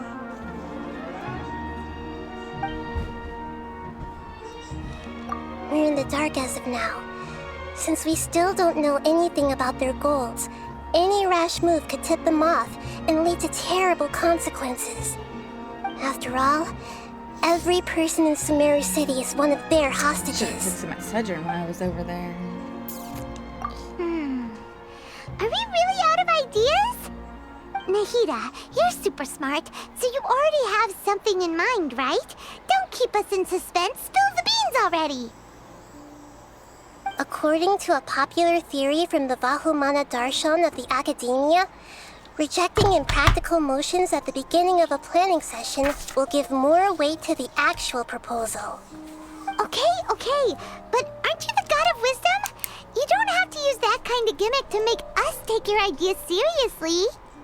Well, I've been thinking that if I can't directly possess the leaders, and if I can't get ordinary people involved, then I should find someone who's already involved, but hasn't decided to side with the sages. You're saying we should recruit a spy? That does sound like it could work. Oh, before coming back, we met someone named Alhaitham. He seems like he acts alone, and he likes doing stuff behind the Academia's back. They probably aren't in cahoots. Actually, I already have someone in mind. Do you still remember that female scholar named Setaria? Setaria. Paimon remembers now. Isn't she the one who's always trailing behind the Grand Sage of the Academia? We ran into her basically every time the Sub-Zero's festival repeated itself. You could even say we're old enemies by now. Paimon still remembers the smug and mean way she always spoke to Nilu. I've always liked observing all kinds of people, and Setaria has always stood out from the crowd. She was born in the desert and was hailed as their greatest genius. Her academic gifts allowed her special admission into the Academia, and also gave her the opportunity to serve as the sage's assistant. Oh, Paimon didn't know she was from the desert. She must be pretty special then. Paimon feels like most of the desert dwellers around the city are working as mercenaries. The name Setaria means star. When she lived in the desert, she shone like the brightest star in the night sky. Later on, she was chosen by the sun. The star was given a place in the daytime sky to complement the sun's dazzling light. Soon after, the star witnessed the sun scorching the earth, which brought forth many disasters. The star began to waver. Instead of staying beside such a sun, wouldn't it be better to return and light up part of the night sky? But in the end, she couldn't give up the radiance of daytime. To cope with her shame, the star buried her guilt and closed her eyes. From the sound of it, Setaria's just hung up on the research opportunities here. But she doesn't really support the academia. She Okay, watch still Daddy's feels hat. guilty about not doing more for the desert, right? She's just running away from her problems. Indeed. When they are presented with complex moral issues, many people will simply plug their ears and go with the flow until the problem can't be fixed anymore.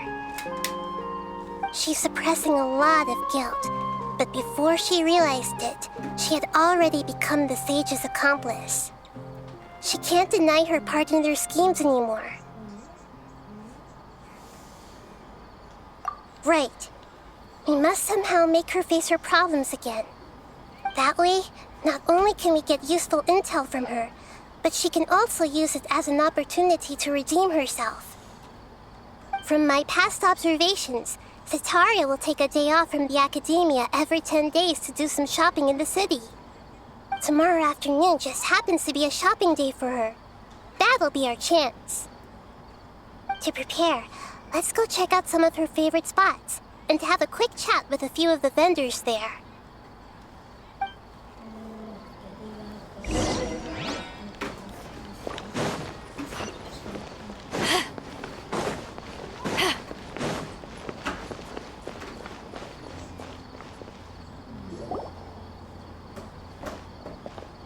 This should be Sataria's favorite fortune-telling spot. So should we ask the fortune teller about Sataria? No, I already have enough information on Sataria. The most important thing now is for you to pay attention to the vendor's talking style and key characteristics. Talking style and key characteristics? My poor lost lambs. Have you become troubled over your fates? The divine voice of wisdom often echoes between mine ears. If thou be blessed today by the gods, I may be able to show you the way. Huh? Really? Nahida, you've been whispering things to her? Shh! My friend here has some doubts regarding her future. Can we get a fortune reading for her? Of course, of course. In that case...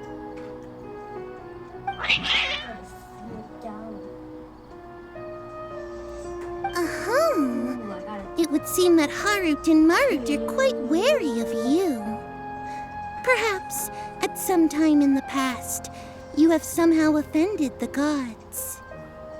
Only mocking the god of Animo, questioning the Lord of Geo's financial savviness, and brawling with the god of Electro. Do those count? Oh, nothing. Go on, pick an aspect for her to divine. Health prospects. No problem at all.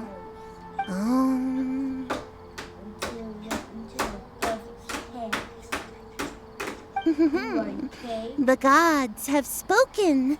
The truth shall be revealed. Your life shall continue on for many tens of thousands of years. Impossible. Harut, Marut, did you two spoil my divination? I've never read a fortune so absurd.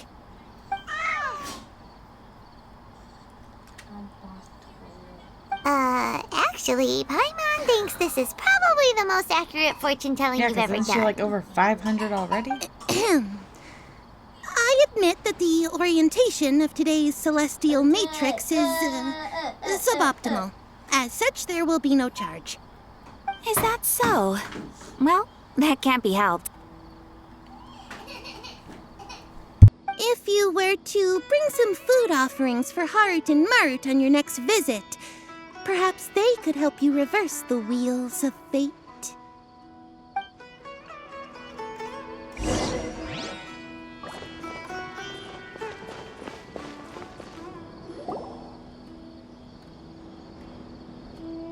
Is this another one of Sataria's favorite stalls? Yep, it belongs to a king. His father helped Sataria a lot when she first moved to Samari City, so she still comes by whenever she has time. When I start talking with him, listen carefully to the details of our conversation. Ah, dear customers. Would you like to look at some pottery? We caught wind of your great craftsmanship, so we specifically came to take a look. Oh, I recognize you. Aren't you Miss Catherine from the Adventurers Guild? Sounds like I'm in for some big business. Speaking of, where did you learn this trade? I suppose you could say it all started with my dad. He's a mason by trade, but I picked up an interest in clay while apprenticing for him. After that, I began making pottery by myself in secret, and I simply changed trades when my works turned out well.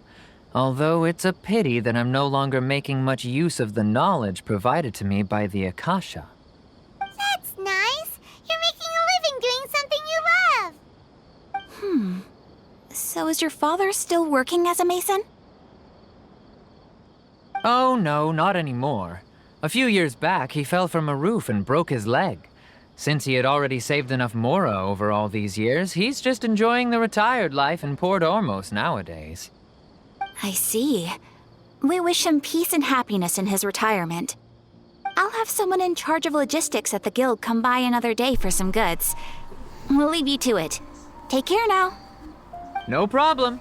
Rest easy, all our goods are sure to meet your every need.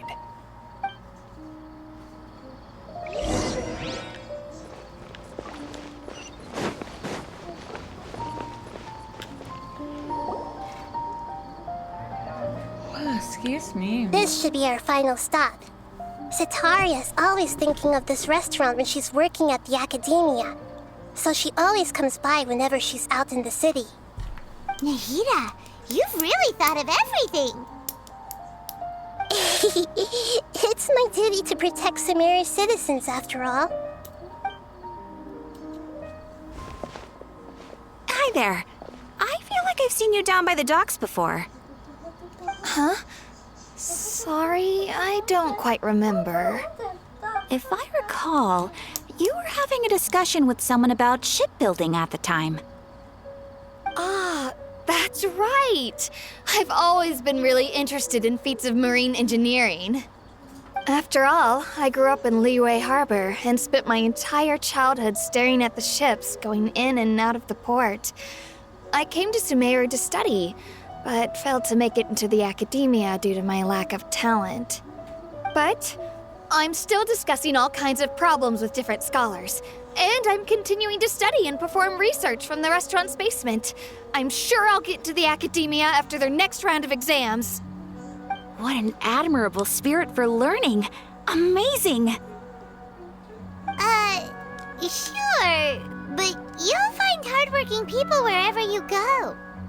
So this restaurant has a basement as well? Huh. First I've heard of it. That's right. It's not usually open to patrons. Most of the time, employees use it for breaks or to hold private events. I see.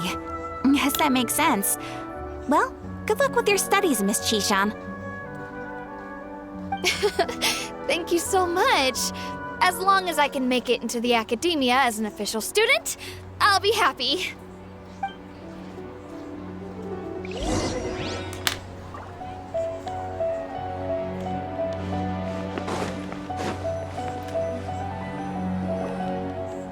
So, was that everybody?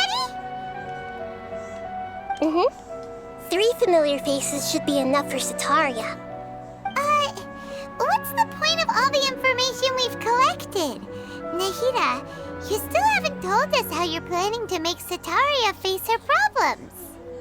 Sitaria is already used to avoiding her problems, so we must find a way to break through her usual sensibilities. I remember you mentioned that the Eremites in Port Ormos are all making a fuss about the upcoming resurrection of King Deshret. Although it's all just a boatload of nonsense, the fate of her homeland may turn out to be Sitaria's soft spot. Oh, Paimon gets it now! You want to take advantage of the guilt Sitaria feels about her homeland. Although she knows she should return home to help the people of the desert, all she's done is conspire with the sages.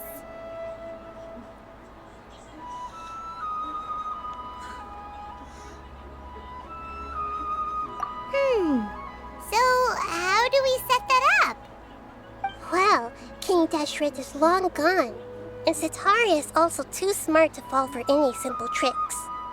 If we simply engaged her under the guise of King Deshret's believers, she would definitely be wary of us, and we may not get anywhere.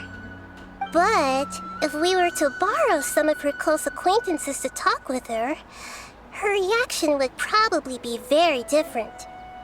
So, you mean you're going to possess those people we just talked to? Yep.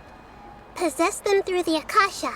Imply they've already converted to the faith of King Deshret, and then convey our made-up will of King Deshret. As long as everything goes smoothly, we'll get through to Sitaria for sure. She'll never guess that we had anything to do with it. Ah, so that's how you're going to use all the info we collected on these people. It's so that you won't slip up and break form. Possessing them will only work if you can manage to pass off as them. Exactly. So, best of luck with impersonating them. Huh? Best of luck? But we don't know how to possess anyone. That's no problem at all. I'll just share all their senses with you once I've possessed them. As long as you're also wearing an Akasha terminal, the effect will basically be as if you've possessed them yourself. Huh. That is pretty convenient. But why does she have to do this? Can't you do it yourself? Although I've been observing humans for a while, I've never been good at imitating them. You're not wrong. It's always been painfully obvious whenever you try to pass as Catherine. If it was at all possible, I would have preferred to leave these people alone. But seeing how things are now, I probably should just accept it and push on. Yeah, don't beat yourself up over it. We're only doing this to help everyone, and we'll only be borrowing them for a little while anyway. Alright, then let's give it a go tomorrow afternoon.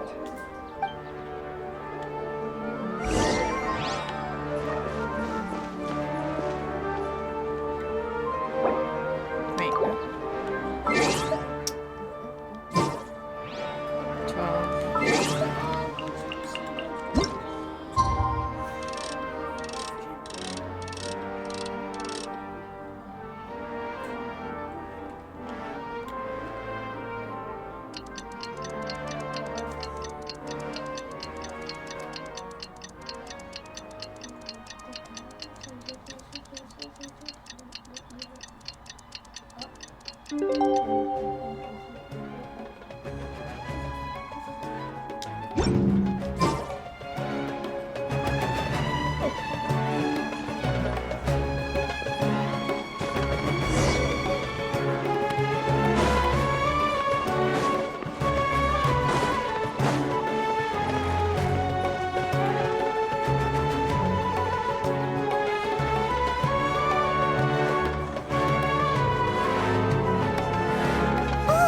Here she comes! Sataria's here!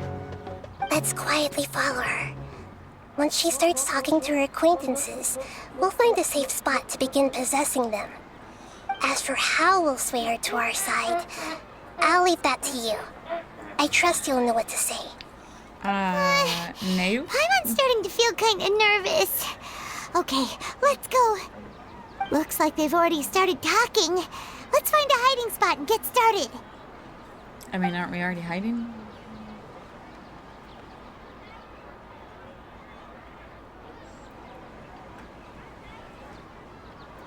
Because that's not obvious.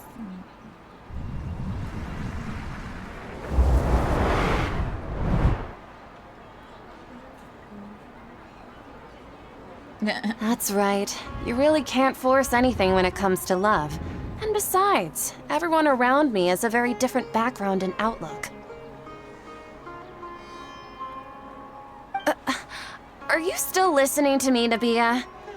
Oh, of course I'm listening. You were talking about troubles with your love life, right? I heard everything you said. Okay then. You just seemed a little distracted for a moment there.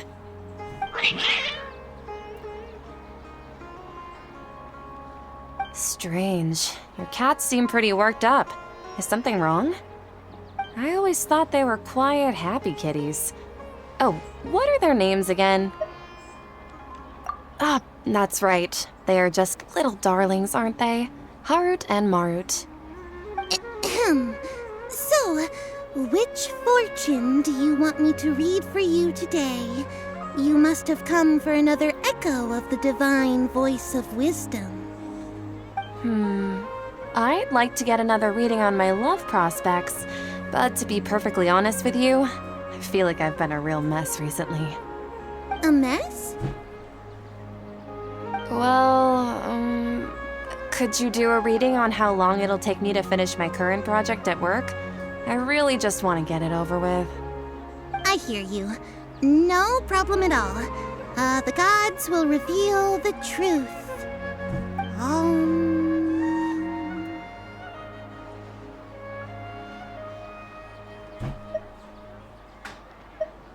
I don't know. The gods are asking, Setaria, why haven't you gone home? Why haven't I gone home? Do the gods really know everything I've been thinking about? Setaria, why don't you just go home? It's a demand now instead of a question. The gods seem to be truly upset. I'm sorry. I know I failed the gods. Please pass on my most sincere apologies and ask for their divine forgiveness. And if I may ask, Nabia, is there a specific god who's speaking to you right now?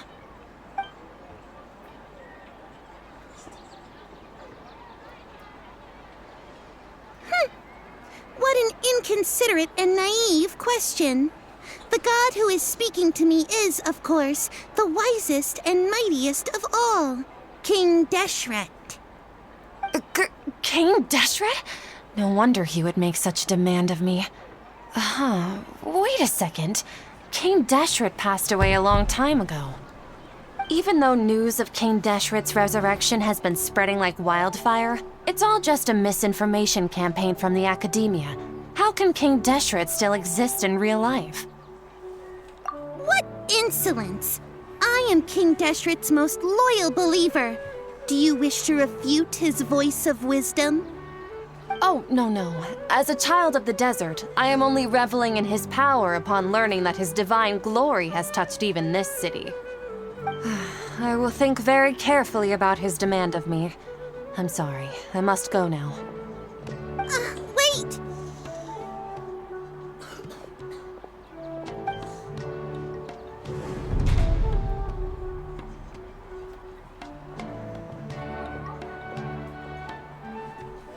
Whoa! She just ran off in a hurry. She looked pretty upset, too. Well done. Setaria didn't seem to suspect anything amiss. To have something she's been trying desperately to avoid show up out of nowhere and berate her, that must have shaken her to the core. Aw, Nahida, it seems like you understand human emotions really well after all. All I know are some abstract Harava-taught theories. In any case, my time with you has shown a lot of them to be utterly useless. I'm still trying to make sense of everything. Anyway, enough of that. Let's hurry and catch up to Setaria. He's at Akeem's now, right on cue. Let's get ready to possess him right away!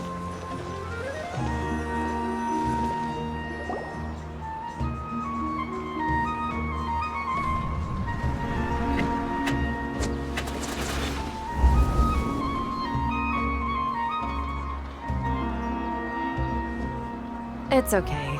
I just got caught up in something. Oh, actually, didn't you ask me to help you look for work? What kind of work were you looking for again? Oh, right. Your old man's craft. How could I forget? Speaking of, how's he doing? Is he feeling any better? I don't remember.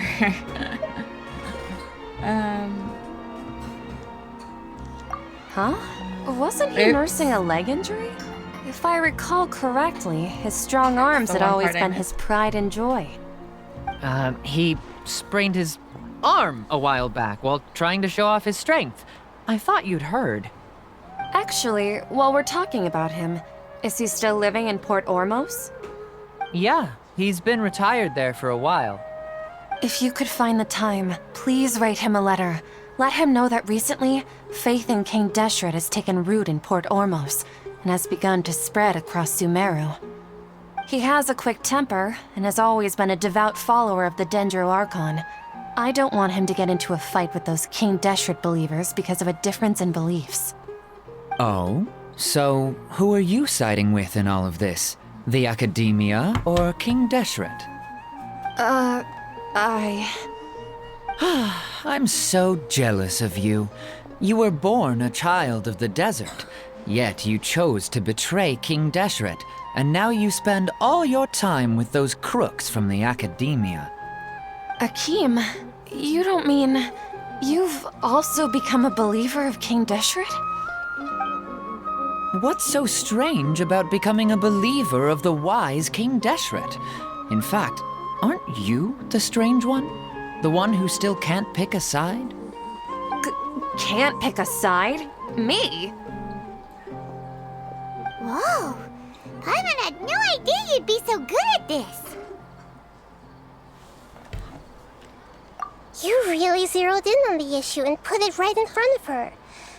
It might feel a bit overwhelming for Sataria.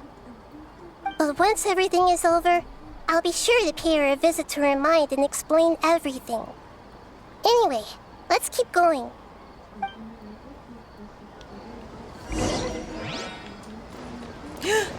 Oh, I fell! Come on! Sataria's already started talking with Shishan! That was close. So, Shishan, have you noticed anything weird in the city lately? Like, as if someone was trying to preach to you about something?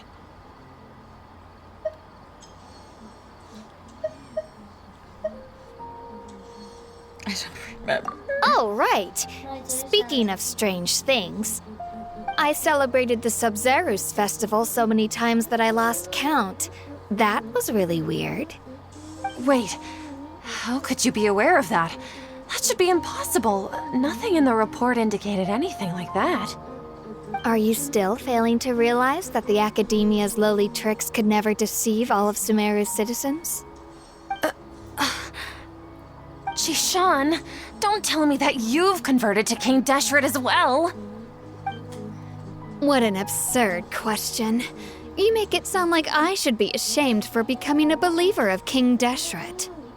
In reality, shouldn't you be the one who is ashamed? You, who worked side by side with the Academia and treated people as nothing more than experimental subjects? Please, please stop!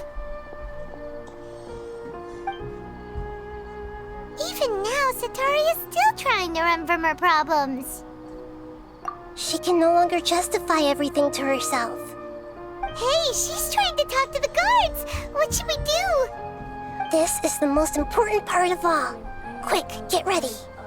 Mercenary, you're a member of the Corps of 30, correct? Please help me pass a message to the Matcha right away. The situation in the city is getting out of control. Please, try to remain calm, miss. Tell me what's happening in the city. Heretics are infiltrating the city, and they've already converted many residents to their side. Heretics? What kind of heresy are you talking about? King Deshret. Many people I know have suddenly started believing in him, but he's long dead. It's impossible. Miss Sataria, nothing is impossible. You know my name? King Deshret is immortal, and all who defy him will one day pay the price. You must face the truth, Sataria. You tread a treacherous path, and the longer you ignore it, the tighter the Academia's grasp on you will become, and the deeper you will be ensnared. Child of King Deshret, never forget that the desert that belongs to you lies elsewhere. What's so strange about becoming a believer of the wise King Deshret? In fact, aren't you the strange one? The one who still can't pick a side? What an absurd question. You make it sound like I should be ashamed for becoming a believer of King Deshret. Sataria, why haven't you gone home?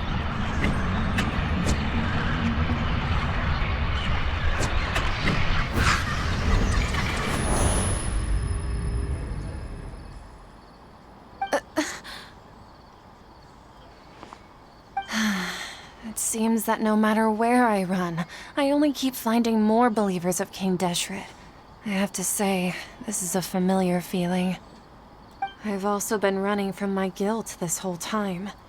Guilt over my part in the Sage's plans, and from ignoring the letters from the children of my homeland.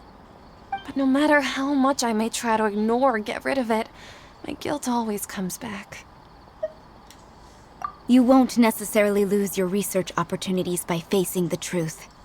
Besides, did you really want to conduct your research while carrying such heavy feelings of guilt?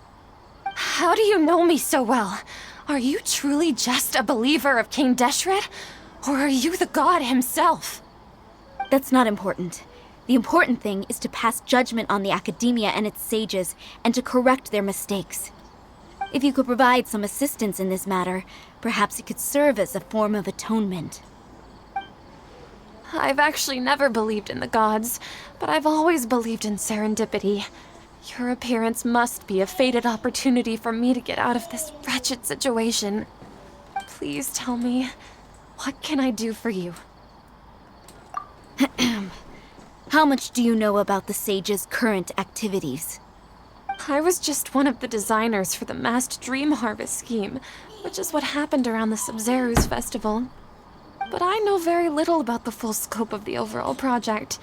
I'd assume that only staff with the highest clearance would have access to those confidential documents. I've just been working to meet the Grand Sage's specified requirements. However, there's something that's been really bothering me. I heard that a scholar who was previously expelled has returned to the city, and even the sages are still quite wary of him. To fight against the academia, we will need to figure out the nature and the purpose of their work. Is there a way for us to get access to the confidential documents you mentioned? It should be possible if we're willing to take some risks. After all, I'm an assistant to the Grand Sage, and I've been working on many tasks outside of the project. One thing, though, I won't be able to transfer the documents to you through the Akasha once I get my hands on them. The sages have always closely monitored all activities within the Akasha. Let me see. Let's use the most primitive method. Send someone to pick up the documents tomorrow evening at the Academia entrance. The Academia entrance? Wouldn't that be too conspicuous? Don't worry about that. I assure you, this won't be a trap. I'm only suggesting this location because it'll draw more scrutiny for me to leave the Academia again. It'll be safest for me to distract the guards long enough to hand you the documents. All right, I trust you. So, if I were to successfully complete this task, would it mean I've atoned for my wrongdoings? That'll depend on the judgment of the Dendro Archon. The Dendro Archon. That's right. Her people are the ones we have endangered. As the God of Wisdom, she's also the one responsible for judging and guiding the scholars. Maybe it's time for me to find a god to believe in. Just as Nahida predicted, we've managed to bring Sataria to our side. The Traveler's execution was ingenious. She's the one who deserves all the praise. Well, now that we've made plans to meet again tomorrow evening, all we can do is pray for Sataria's mission to go off without a hitch. Pray? But if we're going to pray to the gods, aren't we just praying to you? God of Wisdom and Guardian of the Scholars? No. The truth is the true Guardian of Scholars. I've always believed that. Anyway, let's meet again tomorrow evening at the Adventurers Guild.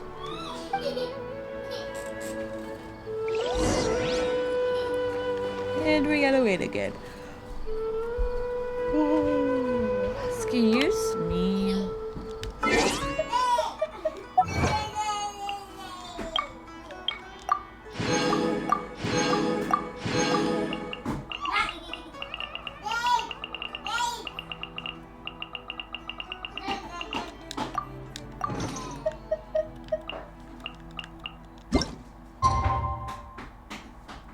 Wait, what time was it? What time am I supposed to wait?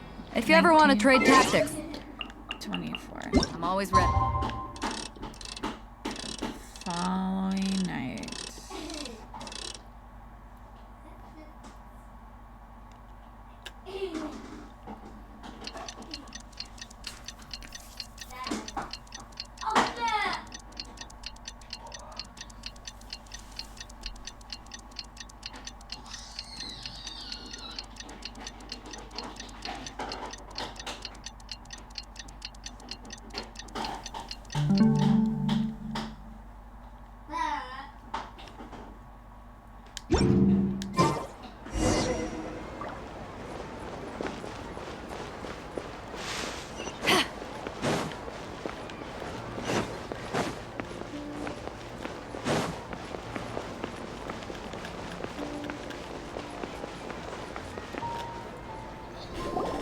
Catherine, we're here! Oh, you are the other Catherine, right? That's right. I suppose I'm the other Catherine in your mind. Shh! We're on a secret mission tonight, so we need to protect Catherine's identity. Yep, Paimon's right. We cannot fully rule out the chance that the meetup tonight is just a trap. If something were to happen, my existence may be the only trump card we'll be able to play. After all, the Academia should still be unable to confirm the existence of my consciousness in the outside world. Yep, exactly. Just what Paimon was thinking. Anyway, enough about that. Let's just make sure to be on our guard. Off? What do you feel is off?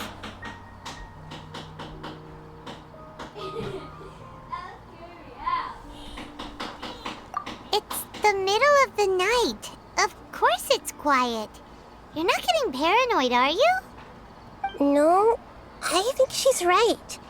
It really is a lot quieter than usual. If you look around, there seems to be fewer people on the streets. I'm not sure if this is the case for the entire city, though. Huh. Maybe it's just a coincidence. Maybe Sataria figured out a way to not only distract the guards, but also to get everyone to go to sleep early, just so we can exchange the documents in peace. I also can't quite figure out why things feel a little off. But now that we're here, let's go ahead and meet her as we planned. Well, regardless, as long as you're here with us, Paimon feels a little safer.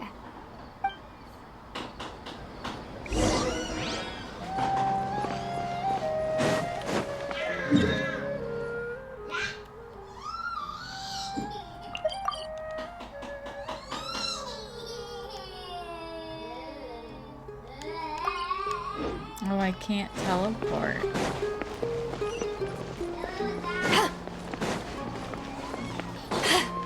Wait, I'm going the wrong way.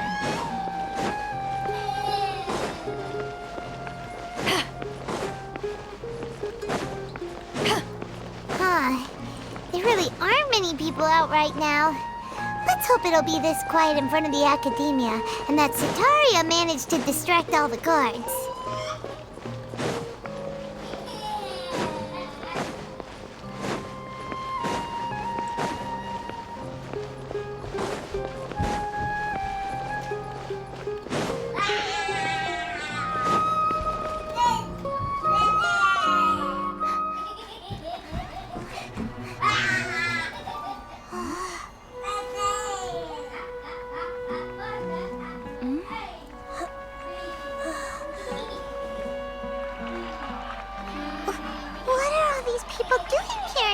Of the night. Ah, the triumphant hero returns at last. And to a rather spectacular welcome, even if I do say so myself. You're the outcast, expelled from the Academia. Indeed I am. Although these days they tend to call me the Doctor.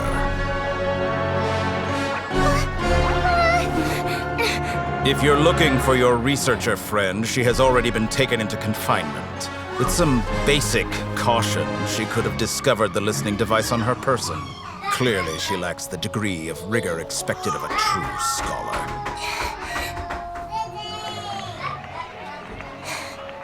The people of Sumeru City!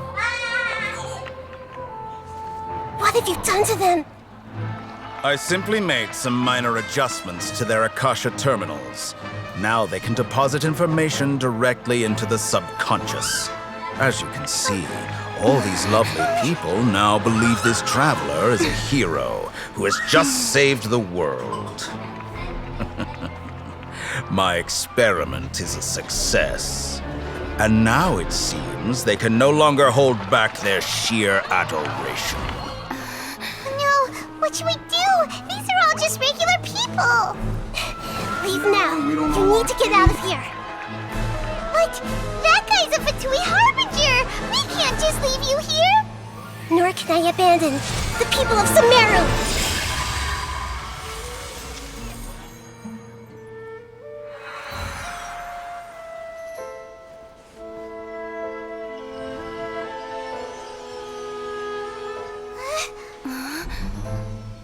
Don't worry. We'll meet again outside of the city.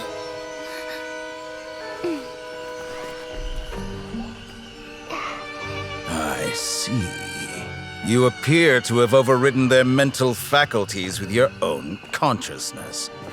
To possess such a powerful mind, you must be the god of wisdom.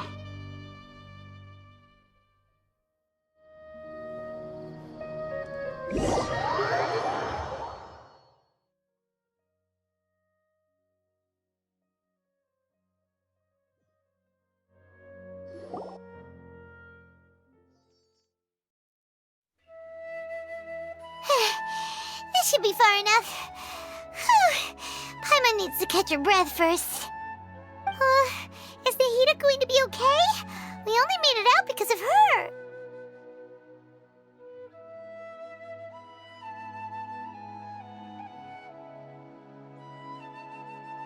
Paimon wasn't counting on running into a new Harbinger here, let alone such a high-ranking one.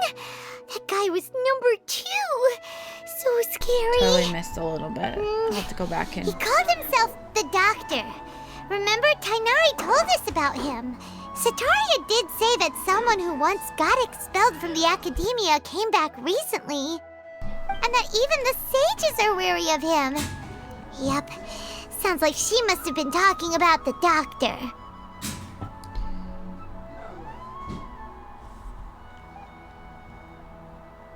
Yeah, now that the Doctor's in the picture, we're no longer just dealing with the academia.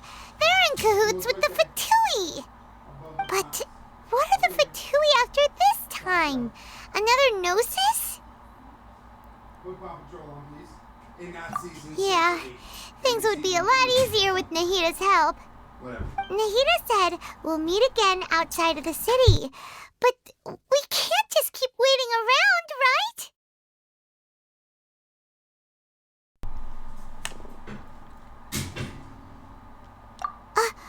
You mean... Oh, right! Wasn't he invited by the sages to work on some project when we were staying with him in the Avidia Forest? That has to be the same project! Even though he turned it down at the time, he might still know something. There's no time to lose. Let's go to Gandharvaville!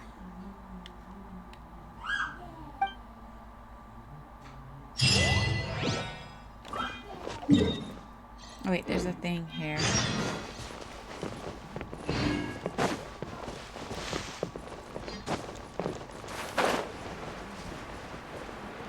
There it is.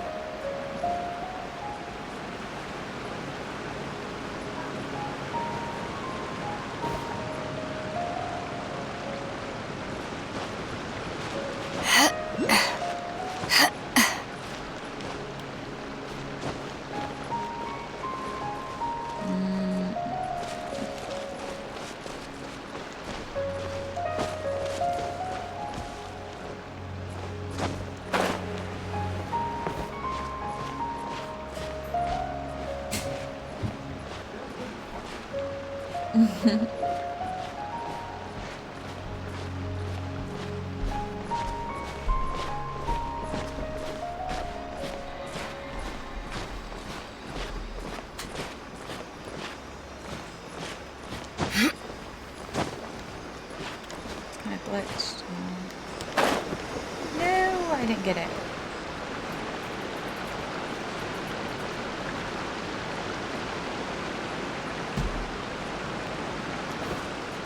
I'll just come back for it. Did your PlayStation sounding like my damn laptop? It sounds like that sometimes when I first turn it on too. Like, I think it's time to upgrade and buy myself a new one. It's hard to remain on dry land for so long. I never quite seem to get my land legs back.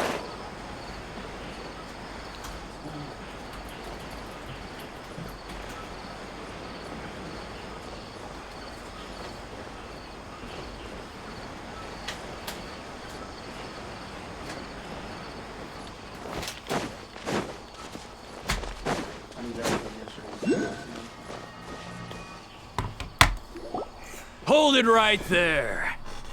A blonde-haired traveler and a floating ferry. We've got you all right. Take a look around. You've fallen right into our trap. Are you mercenaries from the Corps of 30? Did you come here to arrest us? Corps of 30? We're nothing like those government lapdogs who don't even get scraps for their work. We are an elite brigade that commands the highest commission rate in all of Sumeru. I wouldn't trust it. We're here on the orders of a client known only as the Outcast. But it says right here, open today, 11 a.m. to 10 p.m. An outcast from the academia? When I googled it, I know I googled it too. It said 3. I wonder if you can call him. Can we call him? Or should we just wait till 11 to order? we can wait till 11 to order and then see. I wonder if I can log in. If I can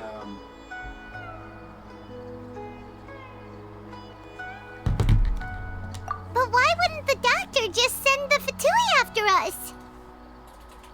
I can add gift cards. Still wasting time on idle chit-chat. We'll shut you up soon enough. Get them! My medication will be ready on Saturday. I just got the text message that it was time to refill it. Following orders. Take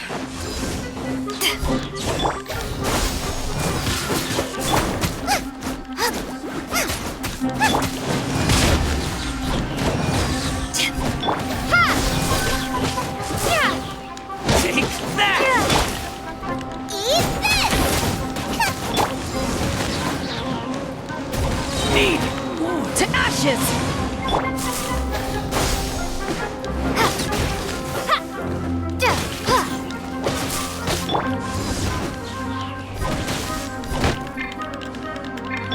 Propagate! New hunting. Oh shit. You guys came out of nowhere. Bomb the jump!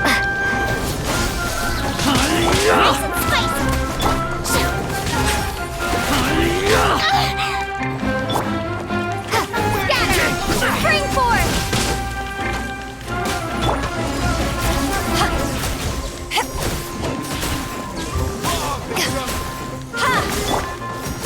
Bubba, get them!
pretty rough.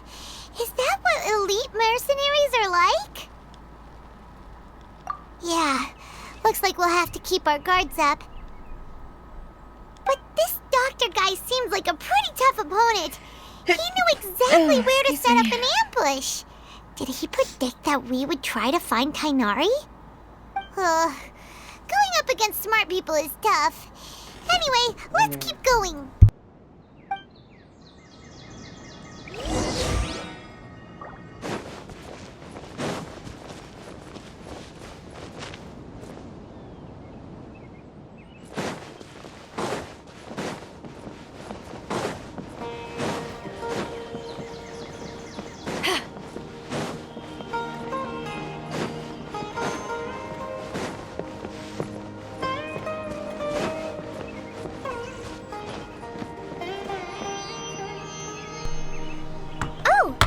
Traveler and Paimon, what are you two doing back here? Kale, it's nice to see you again. Are you doing all right? To be honest, I'm not doing too well. My Elazar has been progressing at a faster rate lately. I'm finding it harder to complete more intricate tasks. As a result, Master Tainari is taking me off the patrol schedule. He will only allow me to stay here and coordinate other people's tasks. Oh, Kale.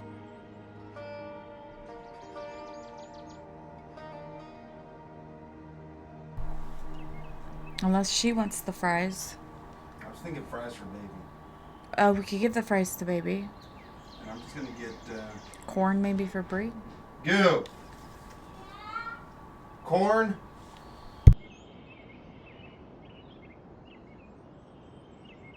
Speaking of Tainari, did he go off on patrol? We're here to talk to him. Oh, Master Tainari? He just left the Avidia Forest a little while ago. He was headed to Party's DI. Huh? He left? What? Isn't Tainari always saying that he never wants to leave the Avidia Forest? He even turned down the Sage's invitation.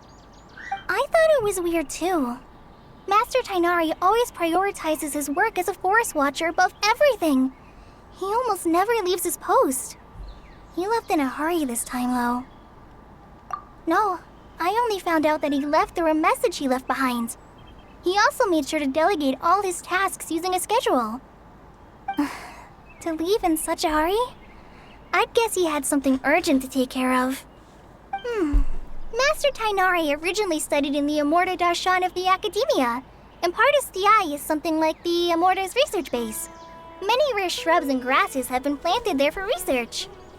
I know that before he became a forest watcher, Master Tainari once spent a long time conducting research at Partis DI. A research base, huh? Gotta wonder what kind of research Tainari just decided to work on all of a sudden. Oh, we don't have a lot of time, so let's go look for him at Party's DI. Don't worry, I'm fine. I'm used to living with Elazar by now.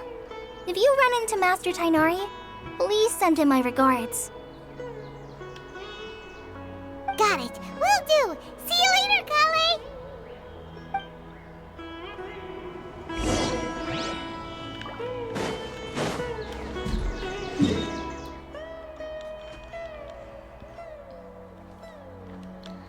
So we have to go all the way over here. Excuse me.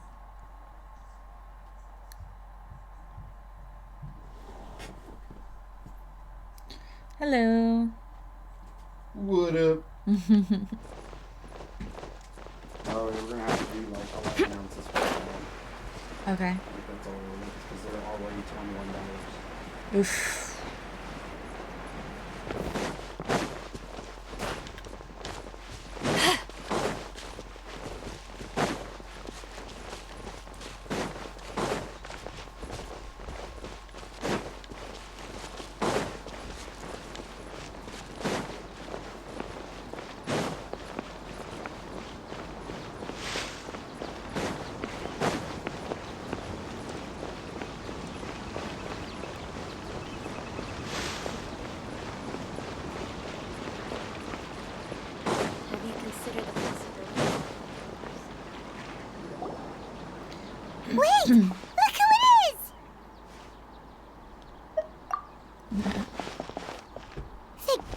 you're okay. We were so worried about you.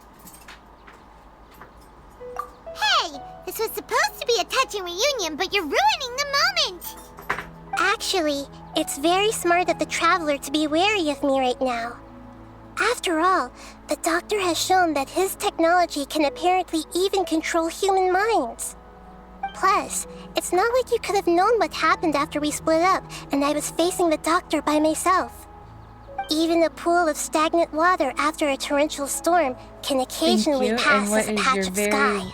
Weird fact. Paimon feels like only the real Nahida could come up with such an obscure analogy. Huh? But I wasn't trying to win your trust or anything. All I wanted was to clarify my point. Well, we understand that point now. Please, Nahida, tell us more about what happened. Are those poor people all right? When you left, I was still in the middle of restoring everyone's minds. Thankfully, when the doctor mentioned depositing information into the subconscious, he didn't mean engraving information into their minds. Instead, he did something closer to creating hallucinations. That was still within my power to fix. Luckily, I managed to finish my restorations and mind jump away from him just as he was about to capture me. Whew. What a relief. The doctor sure pulled out some hidden cards, but good thing we had Nahida with us. I wouldn't be relieved just yet. I gave away my true identity when I restored everyone's minds, which means we've lost another one of our trump cards. Yeah, you can leave the Also, cheese and the egg and stuff the doctor is already an expert at modifying Akasha terminals. Maybe it's only a matter of time until he captures my consciousness inside the Akasha. Would that mean you'd no longer be able to jump between minds? Then how do we stop him? He's still at the academia, so it's possible he already started messing with the Akasha. I'm trying to add it all and see if it works. Ugh, it feels like he's toying with us. What a nasty piece of work. Plus, the doctor's combat ability alone is apparently enough to make him worthy of being number 2 of the Fatui. We shouldn't give up hope just yet. Let's try to find another way to attack this problem. Actually, Nahida, how did you know we were trying to get to Party's DI? Have you been waiting for us? Yes, I have. I can see the traveler's elemental energy, so I deduced your destination by looking at the direction you were moving in. You didn't come here for sightseeing, right? Did you find any leads? We're looking for a scholar we know. His name is Tainari, and the sages once tried to reach out to him. Why don't you come inside with us and see what we can find? Okay, let's just hope we won't get him into trouble.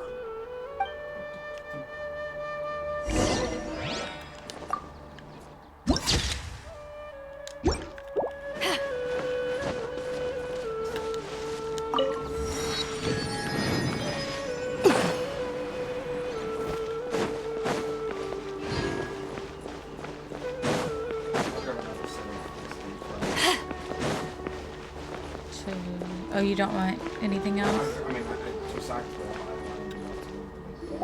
Oh, okay. I didn't know if you... Normally you get 2 of them.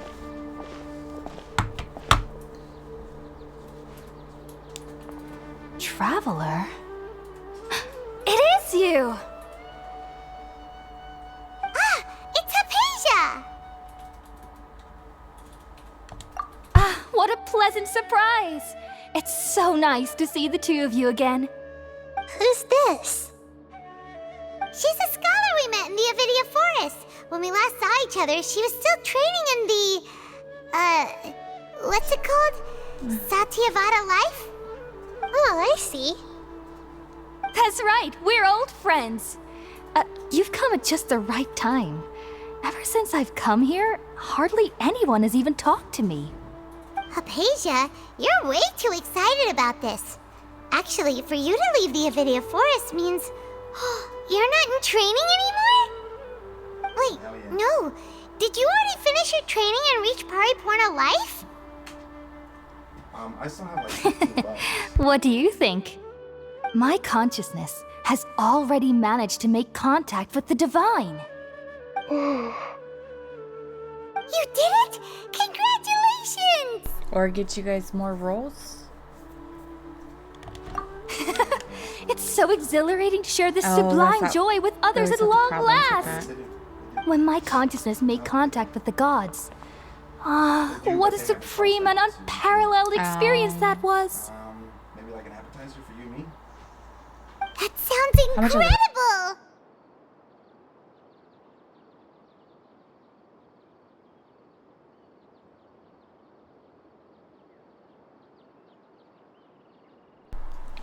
Whatever you want to get, but those do sound good.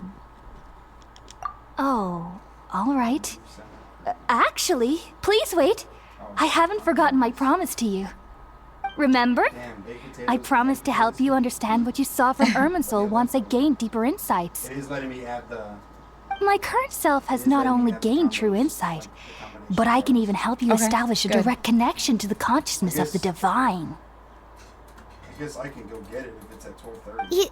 Okay, and You then can you can do start your that? day afterwards.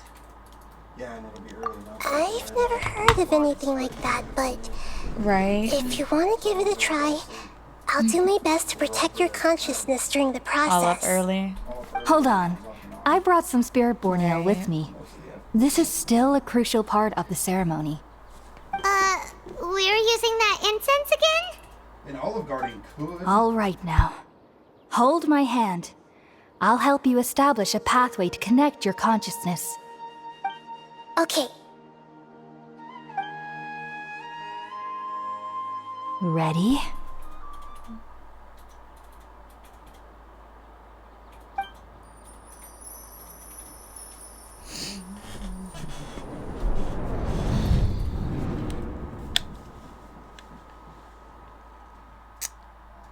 It took 3 betrayals for me to finally understand. The world is just an elaborate tapestry of lies. My fury will never be quelled. The first to betray me was a god. My creator.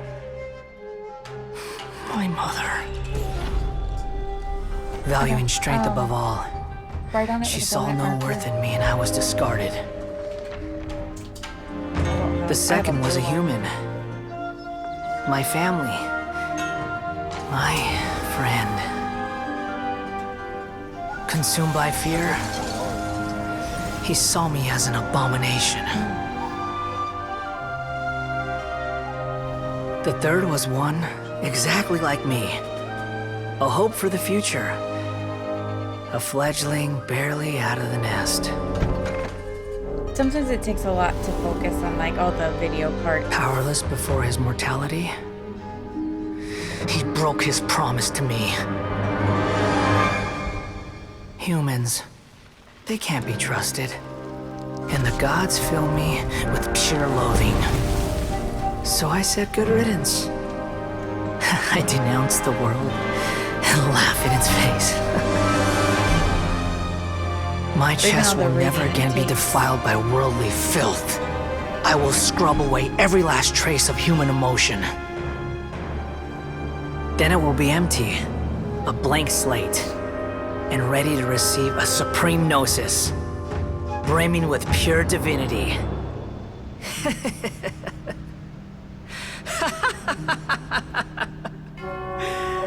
There is no need to fear.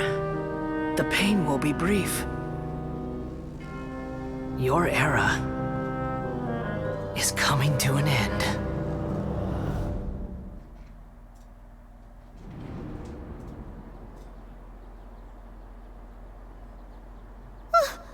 What was that?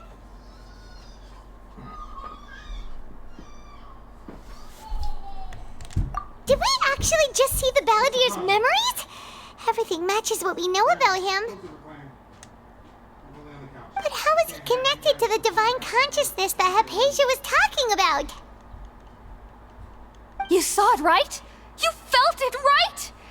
Such a majestic god! Such a noble will! Such sublime emotion! Alas, shame. If only that which beats within my chest wasn't a filthy mortal heart. Oh, great and merciful God, Please grant me forgiveness and salvation. Do you understand now? I'm afraid this is no periporno life, but rather... Ah! You... Why are you so mean to me? Why is everyone hiding from me? I found divine wisdom. Shouldn't I receive praise and honor? Haven't I uncovered that light in the darkness? Apasia? She's going a little nuts. That's how I always thought everything should be. Wait. Have I... already lost my mind?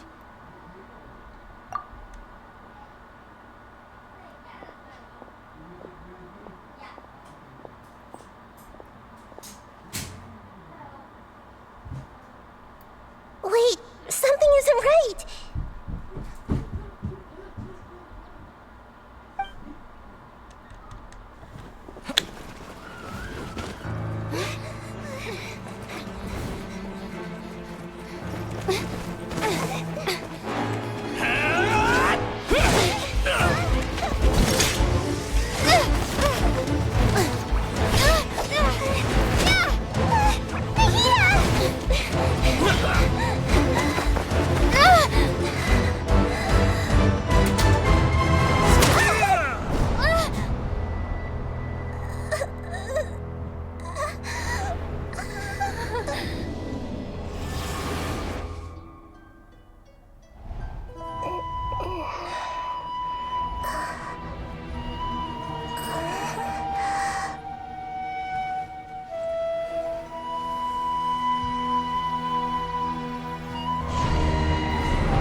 Okay, we finally lost him.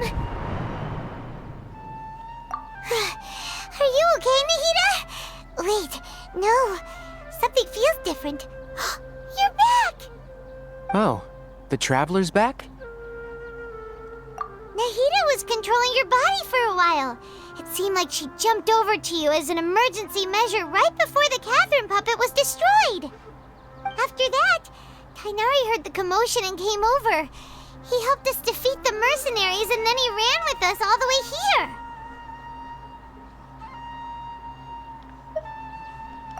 What? You swapped places? You mean your consciousness also went into Nahida's body? Wait, then where is Nahida's consciousness? Where is she now? I never I feel like I'm gonna be imagined that an confused on this individual's storyline consciousness could because be it, like, transferred jumps around around like so this. much. Had I not seen it with my own eyes, I would have never believed it. I don't think this can be achieved with current human technology. Also, while we were running, the consciousness in your body told me to pass on a message. She said, "The doctor has found a way to trap my consciousness, so I can't journey with you anymore. But even in a moonless night, a shower of starlight can still drown out illusions and lies." Oh no! Nahida's trapped in the sanctuary of Surasthana for good this time. Was that message all she left for us? It's pretty vague. Oh, that makes sense. Since the doctor captured her, she won't be able to say anything without him knowing. She's being extra careful. Even in a moonless night, a shower of starlight can still drown out illusions and lies. Huh. Paimon knows the moon illusions and lies are from that alchemical divination at the Sub-Zero's festival. Didn't Nahida use a starlight analogy before? It had something to do with Sataria. Oh, that makes a lot of sense. Huh. Do you think Nahida was telling us to go find help in the desert? But she isn't with us anymore. Think we'll be okay? Paimon, you said Sanctuary of Surasthana, correct? Does this mean that this Nahida you're talking about, the consciousness who was occupying the traveler's body, is the Dendro Archon? Your guess is correct, but the situation's a bit complicated, so it's really hard for us to explain right now. That's all right. A scholar's curiosity doesn't need to be appeased right away. As for the complicated nature of the situation, safe to say I have witnessed that for myself. I've spent some time with you, and it looks like the Dendro Archon's also on your side. So, I trust you. Thank you, Tainari. Oh, actually, we came here to ask you a question. What do you know about the project that the sages have been working on?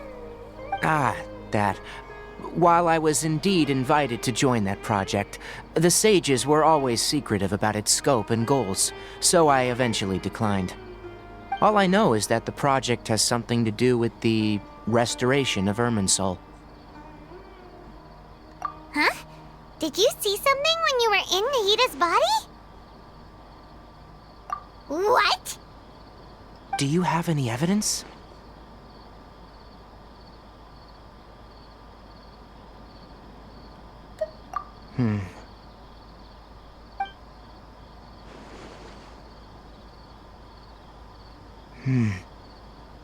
So that's what happened.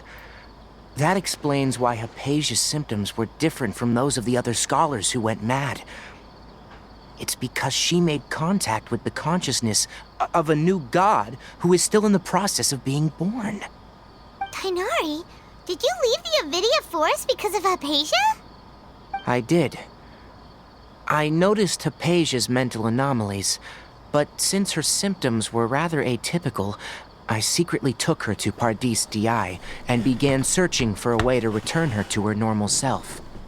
If I didn't take action, Hypatia would have already been taken by the Matra to the desert, doomed to a life of exile at Aru Village.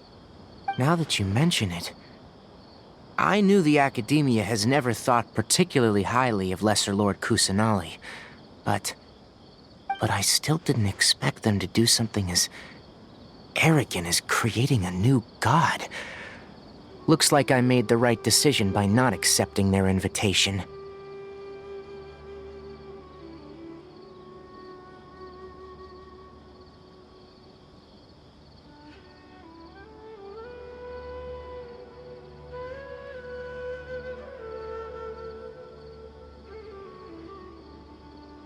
The Doctor and the Balladeer. We have 2 Fatui Harbingers in Sumeru. Sounds like we're in for a bad time. From your description, I don't think they've completed their project. There may still be room for us to intervene. But then, what is the connection between creating a new god and restoring Irminsul? Yeah, it feels like we're still nowhere close to figuring out the sage's goals.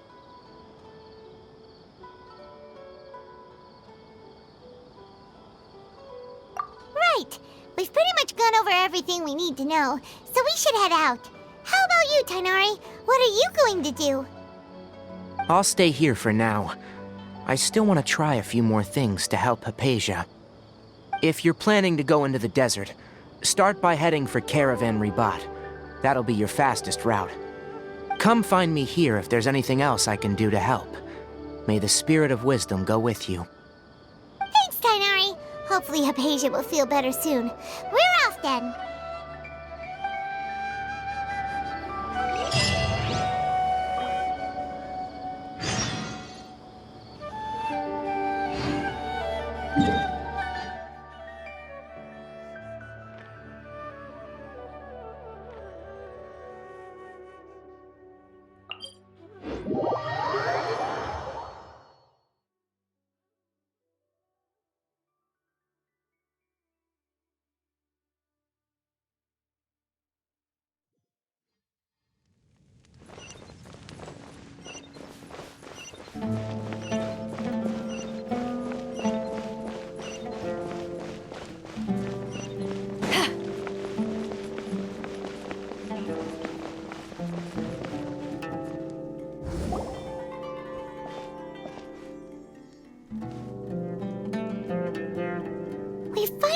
it to Caravan Rebot. It's pretty lively here. So, just past this wall is the desert, huh? Oh, wow. Paimon remembers hearing people call this the Wall of Samiel. It's made to block sandstorms from the outside. Oh, if it's this tall, it's gotta be the divine work of Greater Lord Rukkhadevata, right?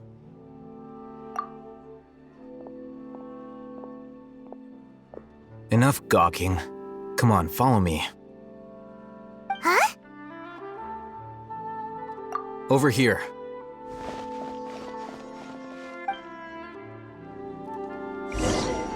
Oh, Hatham went that way! Let's hurry up and follow him. Wonder what he's up to.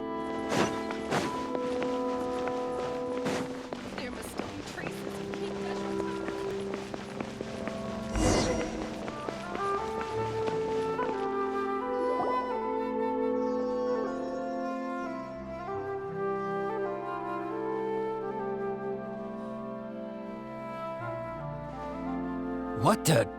Where did she go? How did we lose them? They were just here a second ago. More Eremite mercenaries? Who are they working for this time? Anyway, Traveler, it seems like we were being followed again.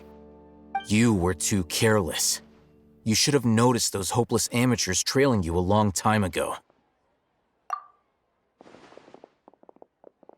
There's no need to thank me. I've never cared to keep track of personal favors. All I did was correct a mistake I happened to come across. It's a habit I developed at the academia. You really gave Paimon a scare, Alhaitham. We never thought we'd run into you here. Last time we met at Port Ormos, didn't you say you were going back to the academia? Wait, don't tell Paimon that you're here to take us back on their orders. Oh, so you've already landed yourselves on the academia's hit list. I can't say that I didn't expect it. However, had I wished to turn you over to the academia, don't you think you'd already be the Eremites' honored guests by now? Oh, right. You do have a point. I have no interest in running errands for that project. As a scholar, I've always belonged to the camp that promotes researcher autonomy. And these days, you're more fascinating than anything the sages can offer. I wouldn't mind testing him out. Not quite. To tell you the truth, I'm still investigating the divine knowledge capsule. Unfortunately, I've run into some difficulties. Everyone says the capsule originated in the desert and was eventually moved to Port Ormos. If I am to get to the bottom of this, I must understand how the capsule first came to be. Which brings me back to you and why you're so interesting. The leader of Ain al-Ahmar used the divine knowledge capsule right in front of you, and upon seeing him, your expression became perplexed, and you were lost in thought for quite some time. To have that kind of reaction, I think you must have realized something. Are you interested at all in sharing what you've been hiding from me?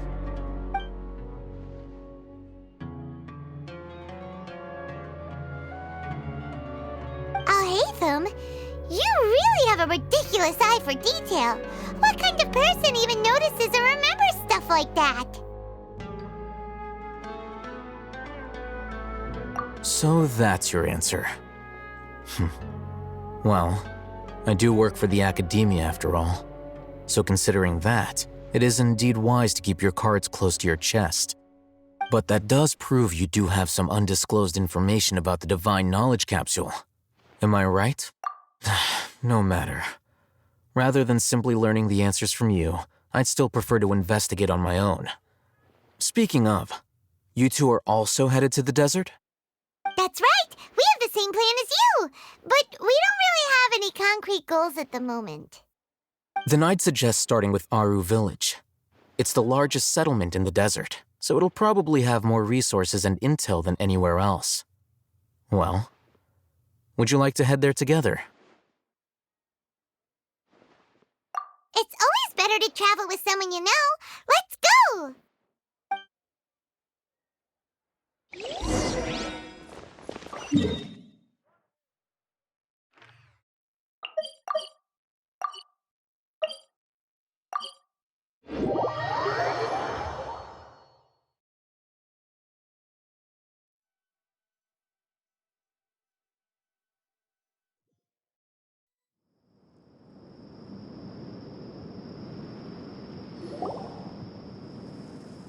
Before us lies Aru Village, the safe haven of the desert folk. Whoa, this landscape is really something else.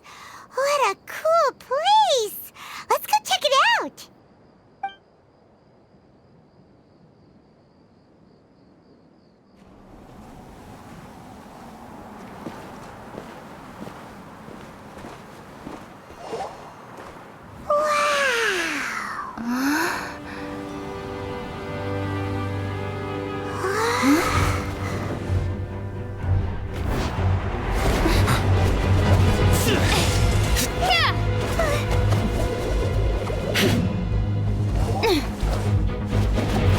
Okay, he's definitely who I want.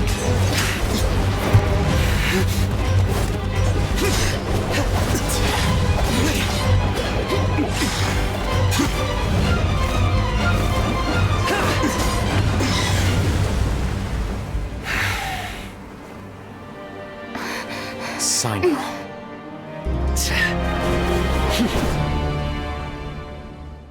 Unless my memory fails me, we have barely spoken 2 words to each other before now at the Academia.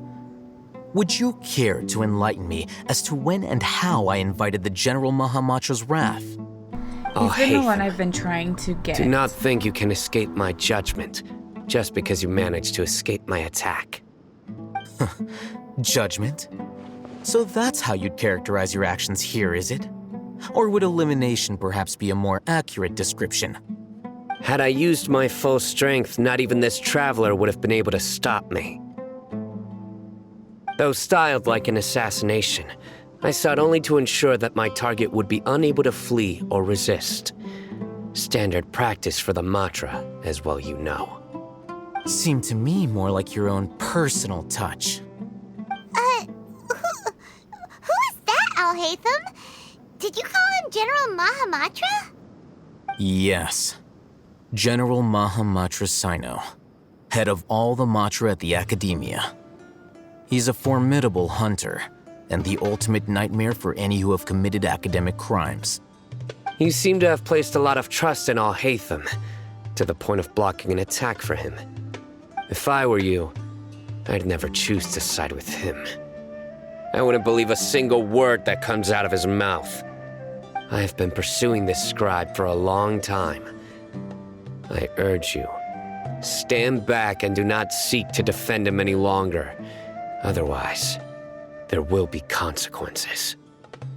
Has Alhaitham done something wrong? Paimon doesn't think he's as bad as you've made him out to be. I won't waste my breath explaining things. Alhaitham, I saw it during our fight. Take it out. The divine knowledge capsule you're hiding on your person. Unless you want me to retrieve it for myself. Very perceptive of you. Nothing escapes a Matra's senses. Wait, the divine knowledge capsule? Didn't it fall into the Matra's hands in Port Ormos? No. He snuck it. No wonder you speak with such confidence, Sino. But I must admit, I'm very curious. What does this capsule mean to you? And why, as General Mahamatra of the Academia, are you all alone in the desert? As far as I'm aware, the other Matra have been speculating about your disappearance. Have you been given a mission that's, let's say, morally dubious? If I was the real target of your mission, what was stopping you from simply using your authority and resources to judge me within the walls of the Academia?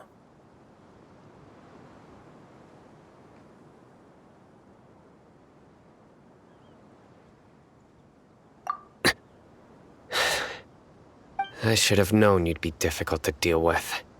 You two? Ugh! What should we do, Traveler? Paimon feels like we can't trust either of them! Ahem. Well, look at you two, acting all tough and self-righteous over there. Wait, Dia? I want her as well. Yeah, with the hat today. Great! Finally, someone that we can trust! You gotta help us out here. Otherwise, these two are gonna start fighting again! Yeah, sure looks that way. Two giants from the academia duking it out once and for all. Not something you get to see every day, that's for sure. Listen, I know you academic types love to fill up your big brains with self-righteous morality and lord your empty rules and virtues over each other.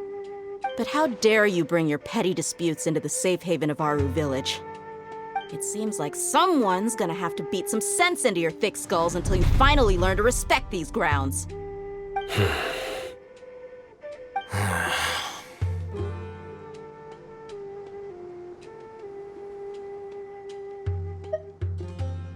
Hey, did either of you hear a word I just said?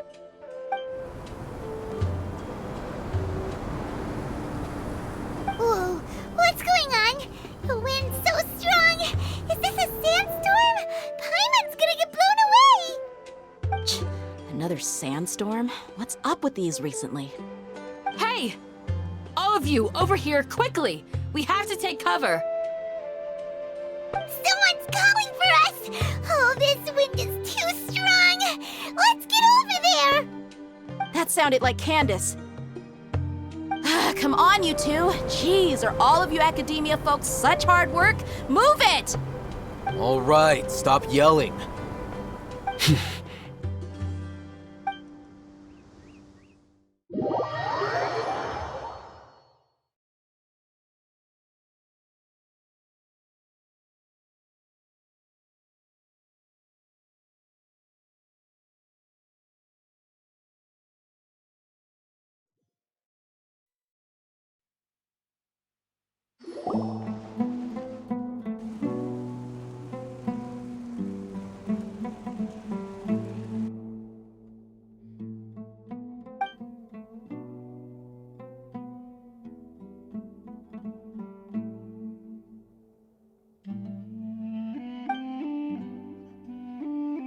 Well, this is pretty awkward.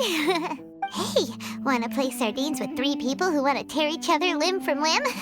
Sure, why not? Sounds fun. The air is so thick and heavy. Paimon can hardly keep floating anymore. My sincere apologies, everyone. This is the home of our village chief.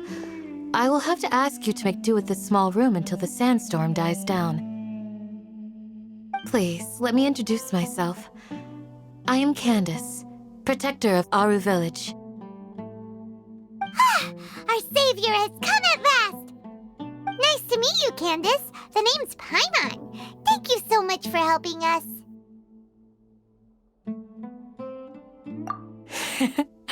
There's no need to thank me. It's only right to help each other when the weather gets rough. Wow, she's so gentle and caring, like a nice older sister. Unlike those guys over there. All right. Now that we're all better acquainted, we should return to the topic at hand. As a guardian charged with the responsibility to protect my fellow villagers from harm, I was observing your conflict from afar, even before the sandstorm started. And now that you have set foot within our village itself, it is all the more my responsibility to make absolutely sure that you pose no threat whatsoever to us. So please, have an honest and sincere conversation with one another and put your hostile feelings to rest. If anyone dares to start anything again while they are under this roof, I will not hesitate to send them out for some quality time with the creatures of the sandstorm. Oh, on second thought, Paimon may have misjudged Candace's character. And that goes for you too, Miss Dia. Do I make myself clear? All right, we got it, Candace. That's what I like to hear. So, which of you will begin? I was supposed to be a mediator, but I might have gotten a little too involved just now. Anyway, one of those two should probably start talking. Wait, that was you trying to be a mediator? I have nothing to hide, so there's no shame in explaining myself. While Al-Haytham wasn't wrong about the other Matra not knowing my whereabouts, it's not because I've been assigned a morally dubious mission. Rather, I've chosen to exile myself. I think I have enough to get almost maybe 10 wishes to try to A little while ago, see if I can pull him again. I discovered that Or, there was I data guess, missing for in the the first time. Academia's project planning and development files. What little they did report clearly did not match the project's actual progress. As General Mahamatra, I had the responsibility and authority to request an audit. However, to my surprise, the person responsible for the erroneous data was none other than Grand Sage Azar himself. I tried to investigate the issue myself before submitting a formal audit request, but I soon found that all leads and potential pieces of incriminating evidence were carefully concealed from me. I began to realize that they were cautious of me from the very beginning. Unsurprisingly, the Grand Sage rejected my audit request as soon as the submission reached his desk. He even said to me, "The power of the General Mahamatra is granted by the sages. You have no right to judge us." So they really are up to no good. I realized then that to the Grand Sage, the Matra are nothing more than tools for the sages to assert and maintain their control over knowledge.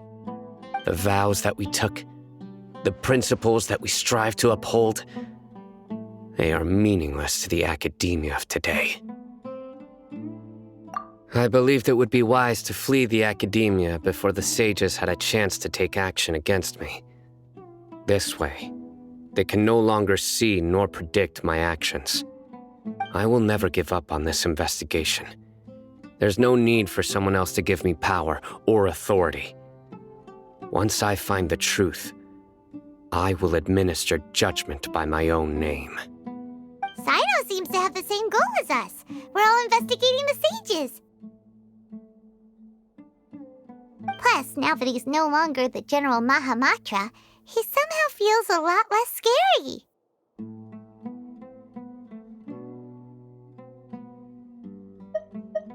Well, Sino, if that's your story, then why did you see Al-Haytham as a target?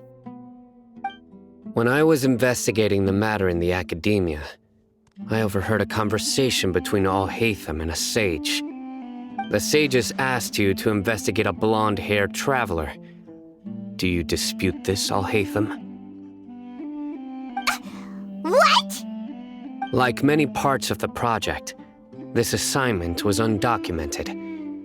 Now throw in your suspicious behavior with the Divine Knowledge Capsule, and I think we deserve an explanation.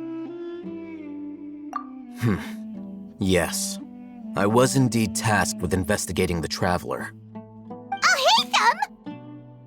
After all, the promised reward was so great that hardly any scholar could have refused. The sage told me, once you've completed this assignment, I can give you a glimpse of divine knowledge. A most enticing offer. Unfortunately, those academics don't know me at all. Their words contained one key piece of information, namely that divine knowledge indeed exists. That gave me all I needed to know. From my perspective, the sages are far from trustworthy. Think about it. Isn't it a little strange they're so willing to share divine knowledge with anyone, even as a reward? So, I began my own investigation following the lead of the Divine Knowledge Capsule. In the end, I realized my wisdom in committing to this rather than collaborating with the sages. Had I been less guarded, I probably would have ended up like that Ain al-Ahmar mercenary, incapable of remaining sane for long enough to hold a conversation. You mean that the sages originally planned to dispose of you, using one of those capsules that drive people insane? I'd already given up on the assignment by then. I only told the Academia I was waiting in Port Ormos for you to appear so they wouldn't suspect anything. So it came as quite a surprise when I encountered my erstwhile target while investigating the Divine Knowledge Capsule. Criminals do love to talk about coincidences. Even though I ran into the Traveler by chance, I had no intention of providing assistance to the Academia.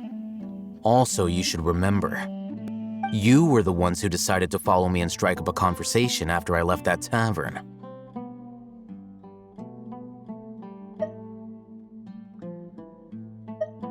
That's true.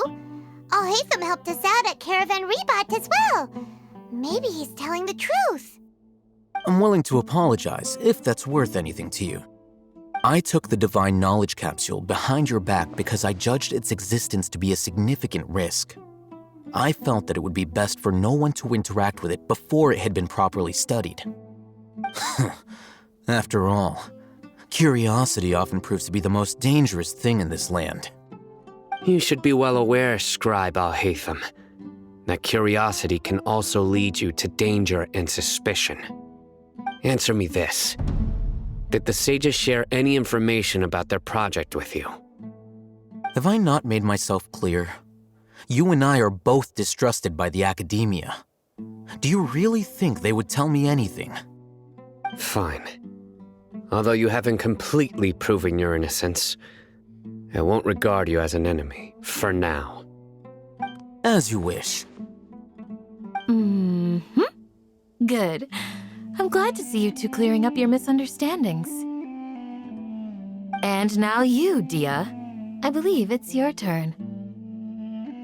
Oh, sorry.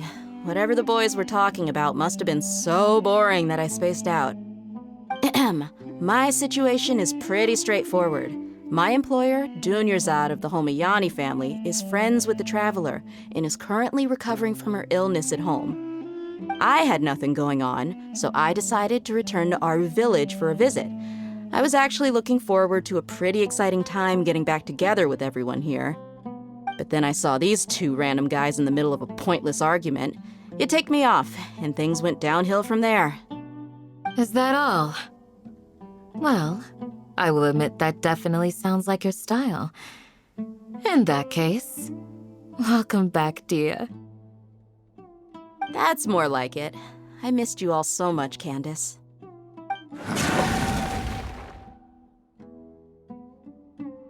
Whoa! What was that sound? No need to worry. Now that you're no longer at each other's throats, please make yourselves at home. I'll take a quick trip outside to clear out some of those creatures in the sandstorm. Creatures? In the sandstorm? Are you sure you don't want some backup? Fighting in a sandstorm is not for the faint-hearted. Anyone without extensive training in these conditions is at a disadvantage.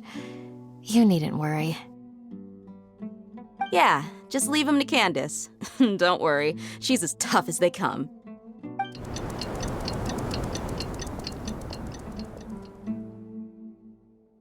The wind's died down. That means the sandstorm's over, right? Candace still isn't back yet, though. Is she alright? Maybe we should go out and check on her. When you put it that way, even I'm starting to feel a little worried. All right, let's go. We've been here long enough, and the boys are as chatty as the floor.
time?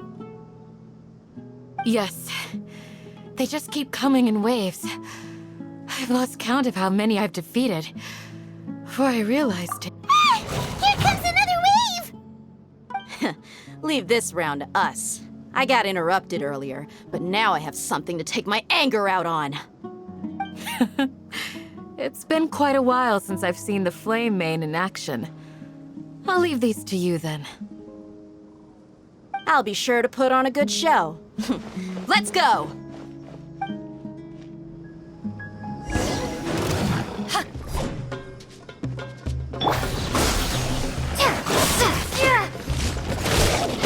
Gooba, get them! Let my name echo in song! How brilliant! Scatter! After frying pan, into the fire! Power that ended Python!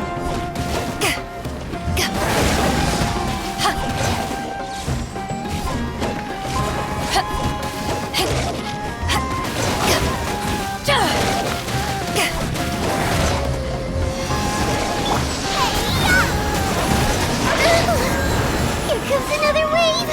When are they ever gonna let up?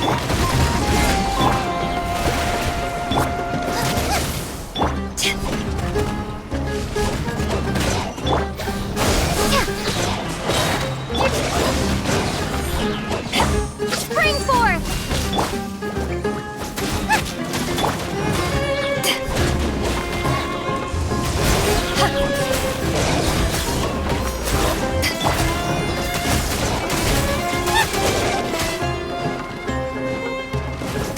Nice and spicy!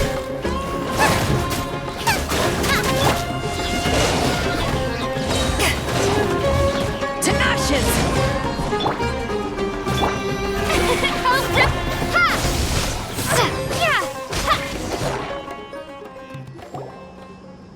The creature stopped appearing.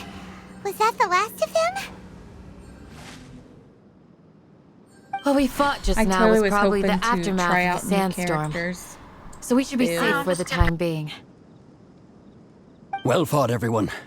No injuries, I hope. Huh? Who are you? Ah, my apologies. I haven't had a chance to greet you yet.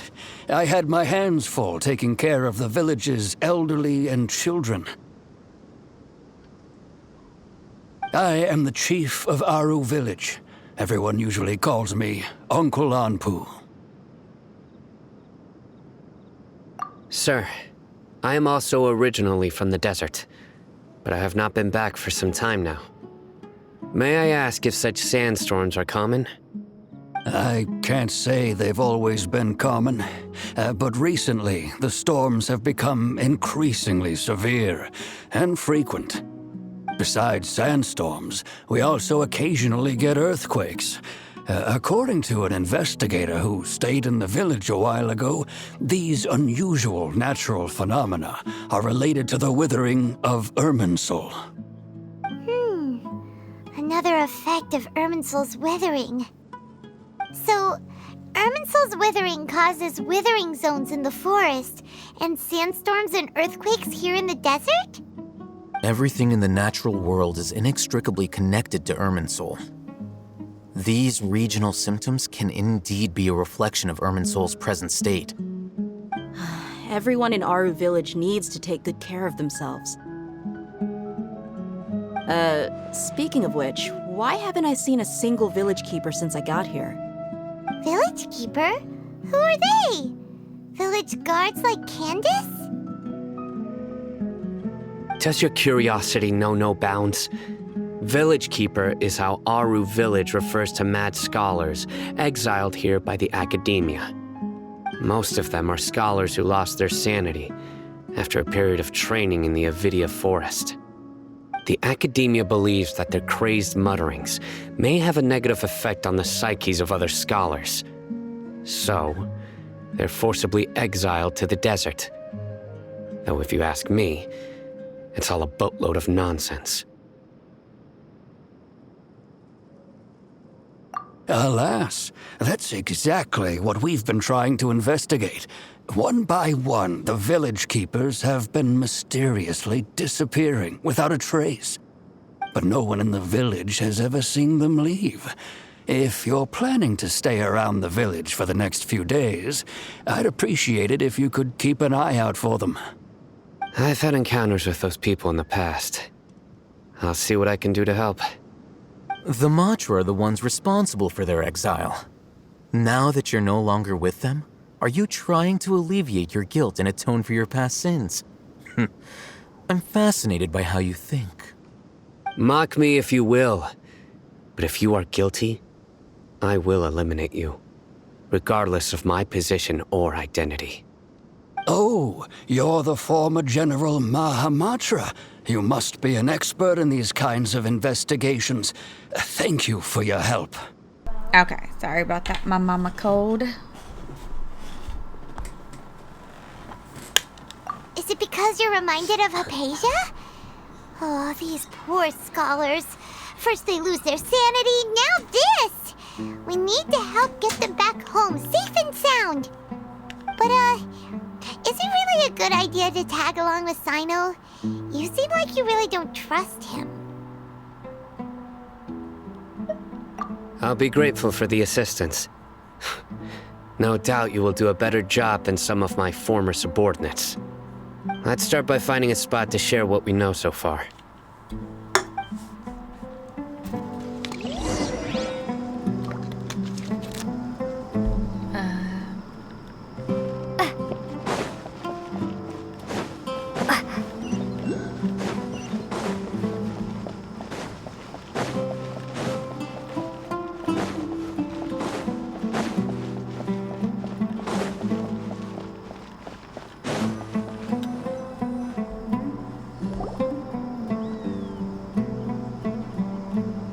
Although I've sent myself into exile, I'm still doing essentially the same things as before. Do you still have any questions for me before we start our investigation? One of my former subordinates told me that this title has its origins in a strange incident. The Academia has long exiled mad scholars to Aru Village. A mysterious phenomenon exists here. When mad scholars first arrive, they are as incoherent and deranged as before. But after spending some time here, they invariably begin to calm down. Initially, the people of Aru Village greatly resented having to take in the mad scholars. But a strange incident one night changed that. Aru Village was struck by the strongest earthquake in living memory. Seeing buildings on the verge of collapse all around him, the then chief of the village was preparing to take everyone to safety. Suddenly, he noticed a mad scholar crouching in a corner, caressing the ground with his hands. A soft, green light radiated from him, like a divine glow against the backdrop of night. Despite the powerful tremors that ripped through the ground that night, all the houses remained upright, almost as if they had grown roots reaching deep into the ground. In the end, not a single building collapsed, and no one was hurt. After that, the people of Aru Village treated the mad scholars with greater kindness, and began to refer to them as the village keepers. A soft green light? A mad scholar protecting Aru Village? What do you make of it, Traveler? Paimon thinks so too. Actually, Sino, do you know if any of the mad scholars continued to wear their Akasha terminals at Aru Village? In theory, they would continue wearing them so the Academia could still monitor their activities. With that said, the main Akasha system would no longer have any interaction with them. Oh, no wonder! Everything makes sense then! Add in the fact that they calmed down, it was probably Nahida who calmed them. If you are able to draw a conclusion from this one story alone, then it appears you possess much more information than I do. So, what do you make of the story? Really? Lesser Lord Kusanali. What? You don't believe us? Lesser Lord Kusanali was definitely using the Akasha to give her power to the Mad Scholars! No, it's not so much that I don't believe you. I'm just struck by your reasoning. Lesser Lord Kusanali, the current Dendro Archon. Is she really active in Sumeru? The Academia has always placed far greater importance on the late Greater Lord Rukkhadevata. They've more or less ignored Lesser Lord Kusanali, and I've never had any reason to doubt their views. In addition, I've never heard any stories about Lesser Lord Kusanali and her deeds. To me, she might as well have been a god that never existed. No way! Nahida definitely exists! She's a... How should Paimon put it? She's a good Archon who's kind and wise, even if she says weird stuff sometimes. I've spent many years interrogating criminals, so I can easily tell when someone is lying. Good! Then you should know that we're telling the truth! That look in your eyes. I've never seen that from a liar. You two really must have met Lesser Lord Kusanali. How can this be? To think, our Archon has been amongst us this entire time. Alright, now it's our turn to put our skills to good use for this investigation. But easier said than done, especially since we don't have any leads. Maybe we can start by knocking on some doors. Excuse me, are you here to help me find my grandpa? Huh? Who are you? By the sounds of it, a resident of this village. My name is Isak. You'll help me find my grandpa, right? Is your grandpa a mad scholar? Hey, don't say that. Grandpa is just Grandpa. Why do you have to call him that? It's not like he's a bad person or anything. The person you're referring to is not a local, yet you are. Why do you call him Grandpa? Grandpa is just Grandpa. He's my family. I heard everything you said to the village chief. Please, you gotta take me with you. I want to find my grandpa. I swear I'll help. I won't be a nuisance. Ah, so you're the one who was eavesdropping on us around the village chief's house. I was planning to go out and take care of whoever it was, but I had a vague feeling that they didn't harbor any ill intent. Whoa. Haven wasn't kidding about Matra having sharp senses. Sino, he's just a kid. All he wants is to find his grandpa. Let's find a way to help him. Sorry, I was only listening in because I wanted to know where Grandpa went. Honest. If you don't believe me, you can ask Miss Candace. All right. But first, let's confirm the facts with Candace. Excuse me.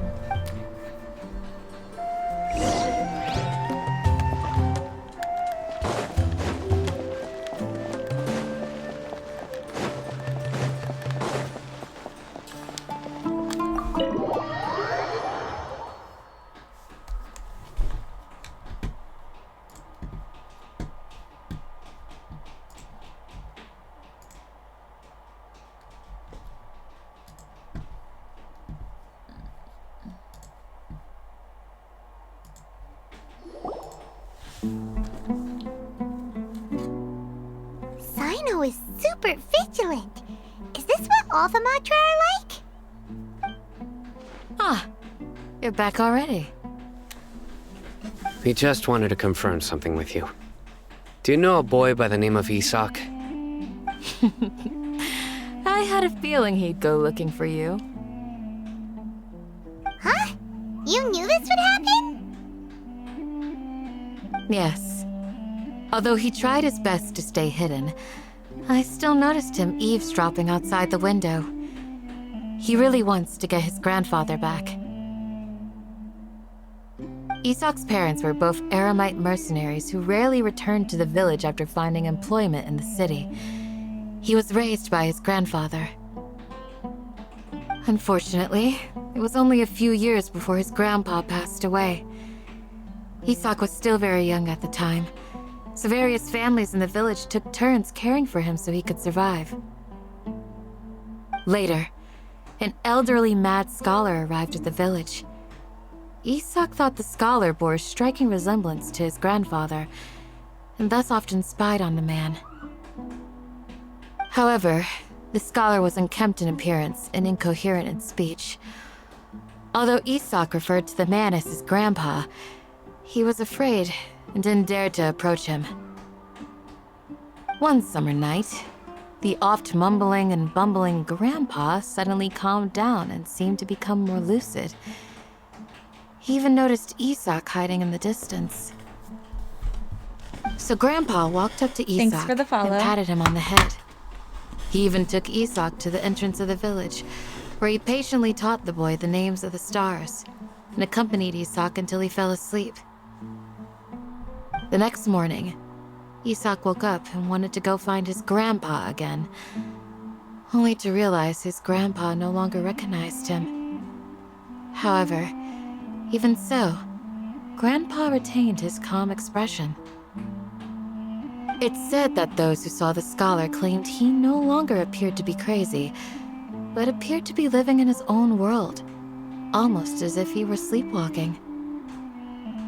Isak was thrilled that his grandpa was able to find peace and would follow him all the time, asking him things like, "Grandpa, want me to take you somewhere fun?" or, "Grandpa, could you tell me stories about the stars again?" All this somehow just makes Paimon feel really sad. It seems like they both deserve so much better. Perhaps. Nearly everyone who lives in the desert has some form of hardship or regret. But even so, we must still continue on with our lives. It's also my reason for fighting. I must continue to protect this land.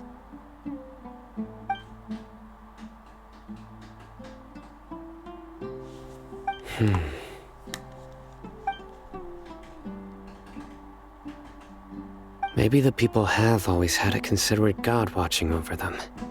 Huh? What did you say, Sino? No, nothing. As long as Isak keeps his word and doesn't get in our way, we can take him along. Perhaps you are more compassionate than I gave you credit for. Please accept my thanks on Isak's behalf, Sino.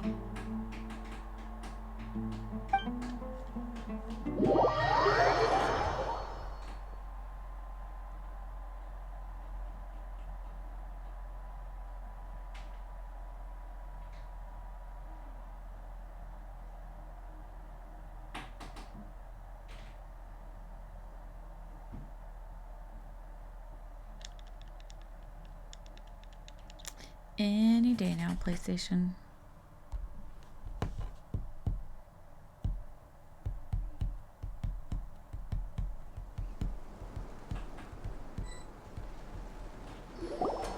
Hey, Isak! Oh, it's you guys! We've cleared everything up. Let's go find your grandpa. Really? Wow! Thank you so much!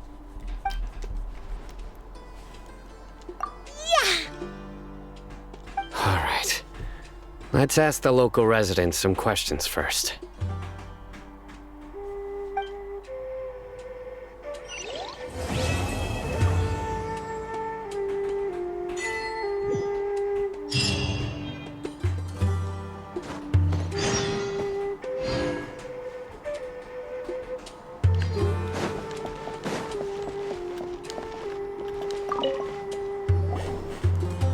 Excuse me, did you happen to see where the missing scholars went? You mean the village keepers? Oh, let me think. When I was eating dinner the other day, I saw one of them by the side of the road, muttering away and eating mushrooms and tree roots. They shouldn't go around eating that kind of stuff. Okay. Did you notice anything else? Anything else? No, I think that's all I have to tell you. Sorry. Pretty much up and left mid-conversation.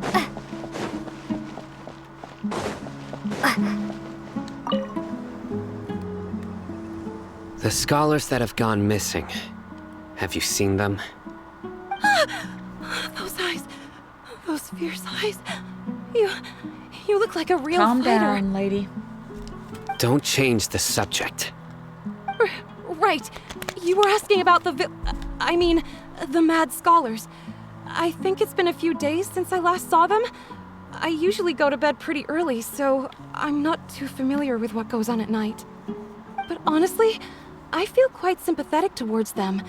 Even though they act a little strange, they've helped me in the past. If it weren't for them, my house would have collapsed long ago. Do you also think Grandpa and the others are good people? Grandpa? Oh, hello there. It's little Isak. You mean that nice man who looks like your grandpa's long-lost twin, right? He was actually the one who protected my house. I saw it with my own eyes. He happened to be staying near my house that day and was doing something with his hands on the ground. It still feels pretty surreal now that I think back on it. Did someone teach them how to do that? Well, whatever the case, I'll always be thankful to him and whoever taught him to look out for others. I'm pretty sure that if I ever went mad, I wouldn't be able to do anything like that. Gotcha. Thank you.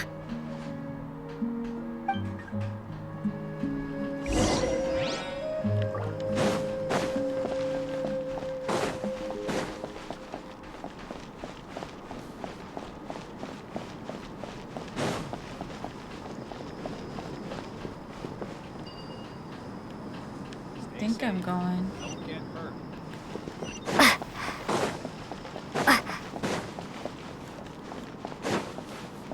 I was not going the right way.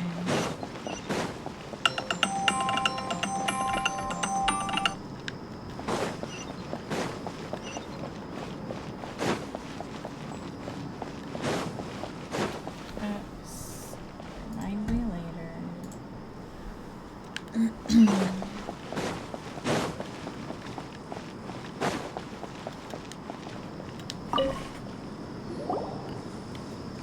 Sir, have you seen my grandpa recently? You know, the one who likes to sit and space out near the village entrance. Oh, well, if it isn't Isak. Oh, your grandpa, huh? It's been a while. The last time I saw him, he was spacing out by the road as usual. I went and asked him if he'd like any of the food I had prepared, despite my wife's protests. Like many people, she's really quite terrified of them. And speaking of my wife, she's still always complaining about how I don't make enough mora. It might explain why she's always mad at me. Oh, thank you. Thank you for taking care of him. It was nothing. You're looking for him, right? Did he go for a walk and get lost? Yeah. That's no good. Well, once you found him, come by my place again and I'll cook a little something for the both of you. I've known you since you were very young, so as far as I'm concerned, you're family. Please feel free to come by anytime. Wow, what a nice guy. Okay, thank you, sir. Huh? Don't say anything for now. Isak, stay here. Let's head over there. Stay quiet as you move.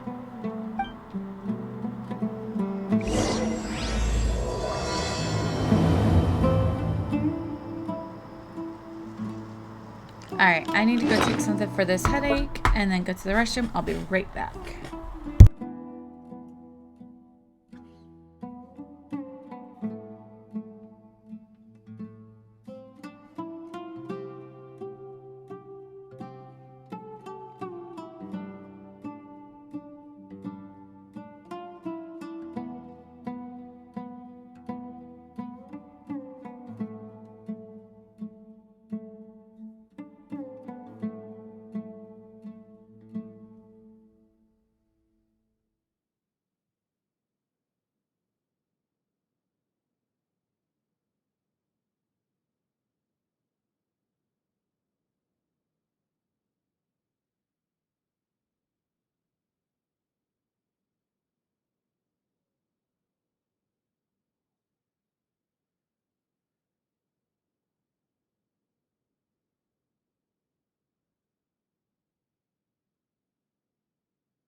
Sorry.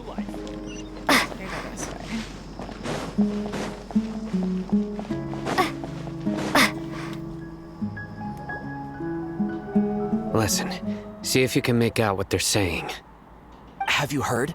The mighty King Deshret, the sovereign of our faith, will soon return to this world. No, Duke. Yes, of course I have. King Deshret is the one and only true ruler of this land. I've never believed in any other gods. Still, you say he's coming back, but it sure doesn't feel like life's about to change around here anytime soon. What's your proof? Haven't you noticed?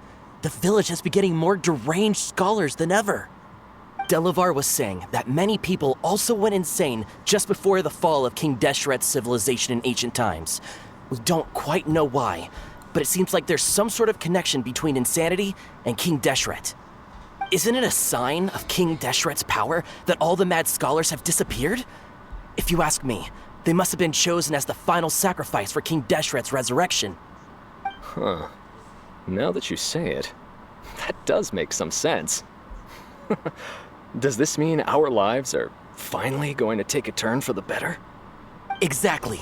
Those city folks will get what's coming to them. Now, repeat everything you've just said from the very beginning. Huh? Who are you? Where did you come from? My patience is running thin. You heard what I asked.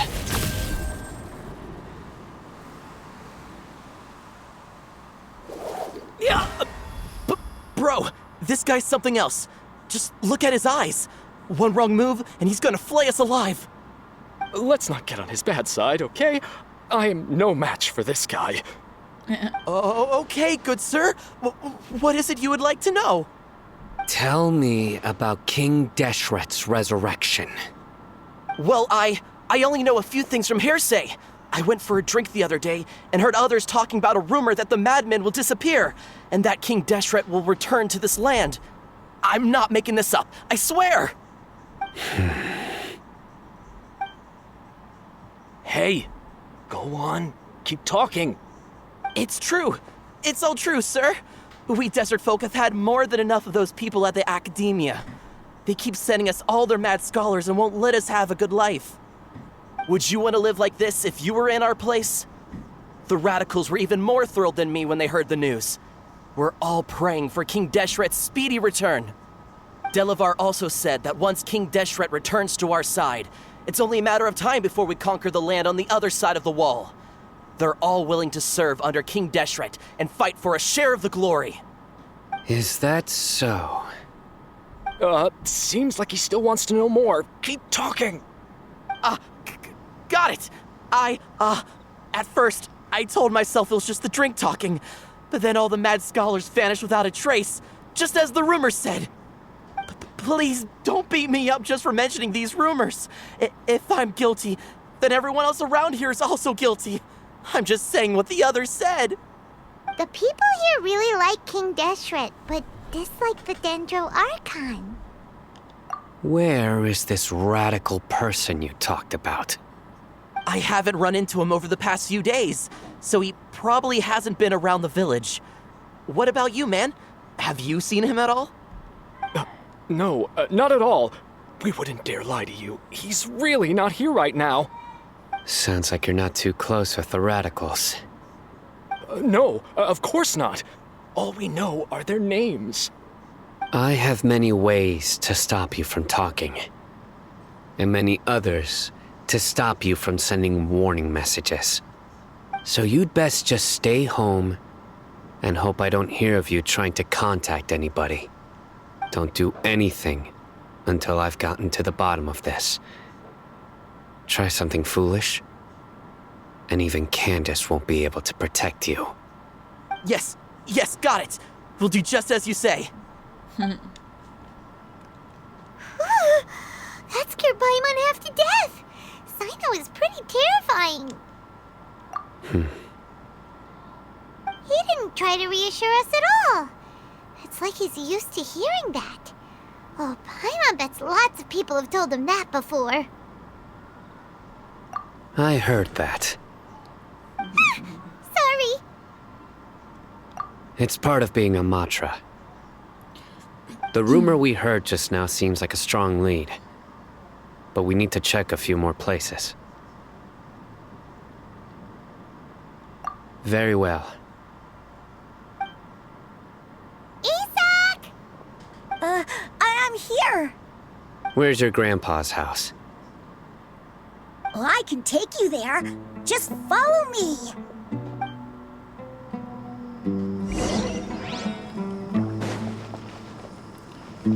On an adventure we go.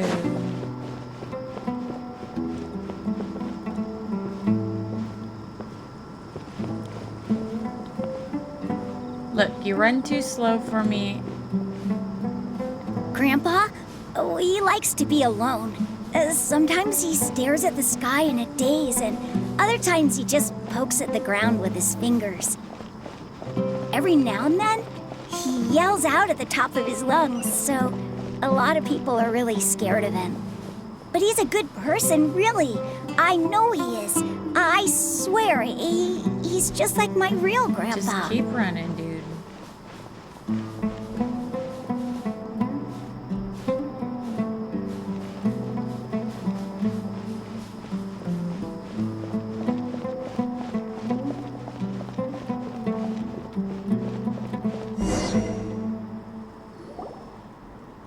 This is where Grandpa usually stays. There sure isn't much here.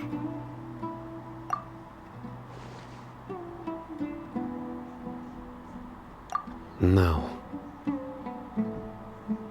Incense? Please don't say it's the same one as before. But are you okay? Are you getting dizzy or need to lie down? There's a scent that you can sense, but I can't. A certain traveler here once passed out from that smell. Thankfully, Tainari saved the day. And then he gave us a long lecture to explain all about how it worked. So, you know Tainari. Huh? You know him too? Are you two friends? Yes. Now that I concentrate, I can also make out the scent of incense. Wait, surely Tainari didn't lecture you too? No. No need. Did you first encounter this scent at Tainari's house? In the forest. From a scholar.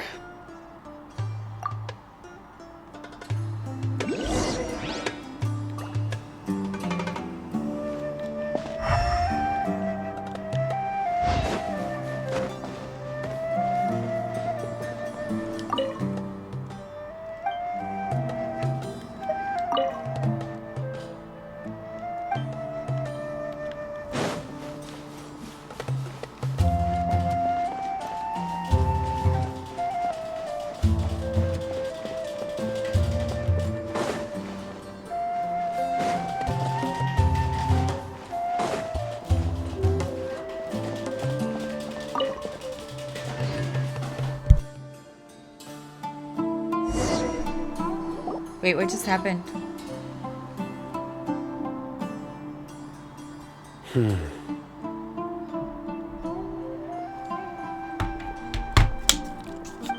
What are you looking for, Sino? Here it is. Take a look right here. Paimon doesn't see anything. Although the traces have been completely buried in the sand, there are footprints here. From the size and shape, they belong to an adult male. This pattern is a common one from this area. Local shoes. This was probably someone from the village.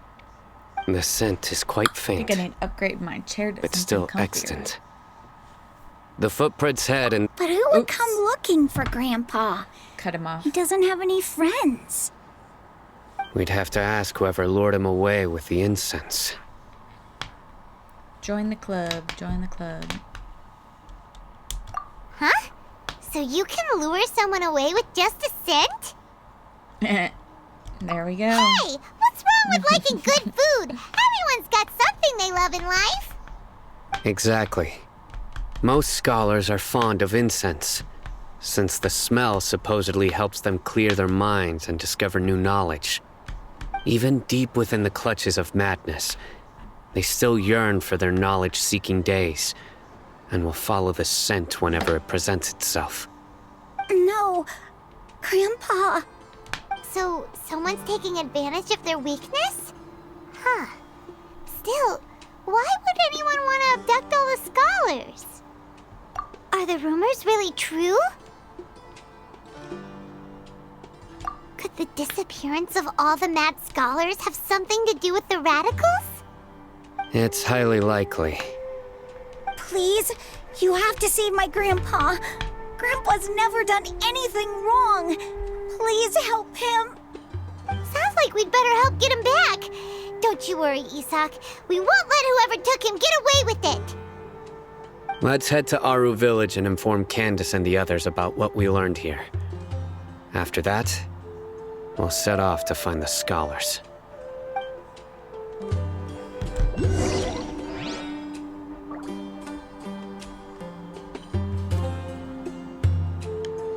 Okay. Wait, I have to go back. Just go this way. Hey, thanks for the follow.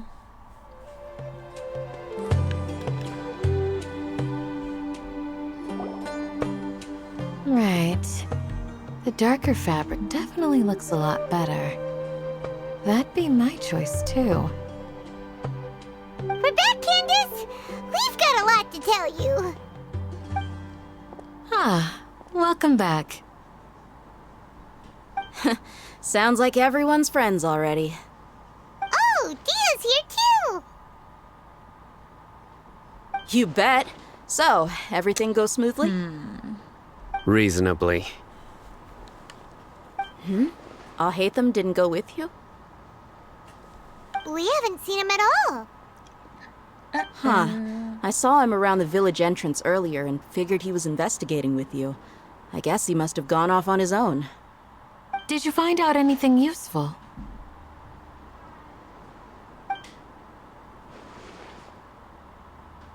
I see. So someone used a kind of incense to lead the exiled scholars away from the village.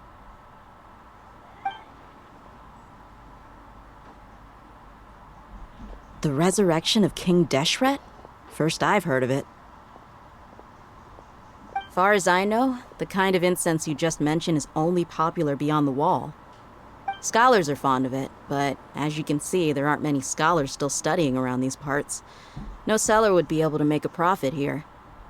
Not to mention, making incense is a labor-intensive process. You won't see anybody in the desert with the patience to make or sell something that requires that kind of effort. It seems someone from beyond the wall must have been supporting this. Makes sense. So what should we do then? Okay, we got an eavesdropper. Do we go back to the academia and search for leads there? If it was any other day, that would be your next logical step. But today, you've got me on your team, so you get an extra tip. Didn't you say that the villager got his news from the tavern? Well, I also like to drink at the tavern, so I know a thing or two about these radicals he mentioned. If Paimon remembers correctly, the leader of the radicals is some guy called Delavar. Ah, yeah. Delavar, the scar-riddled bandit, Engur, the wide-eyed butcher, and Jabari, the duck-tailed bearded crook. The whole lot of them are known around these parts.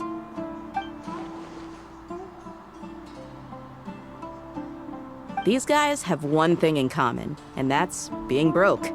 The rougher life gets, the more they want to believe in King Deshret. Way they see it, King Deshret's resurrection is their only chance at overthrowing the academia. Is somebody gonna catch the Throwing all of eavesdropper? Sumeru into chaos is the only way to change the way of life here in the desert. No? Anyway, Okay. that's my guess why they've chosen to become radicals. Tia, you're amazing! You really know this place inside and out.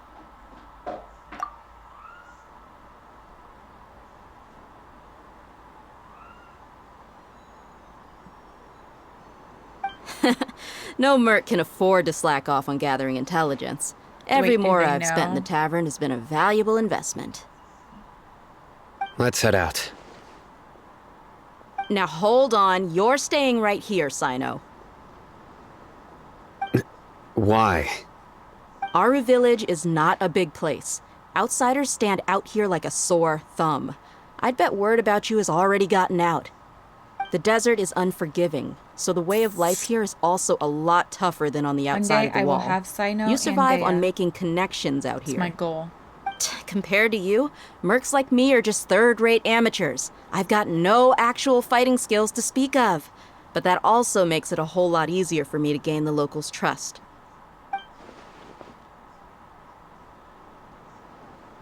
I need to go around and ask some questions, but it'll be difficult if you're with me.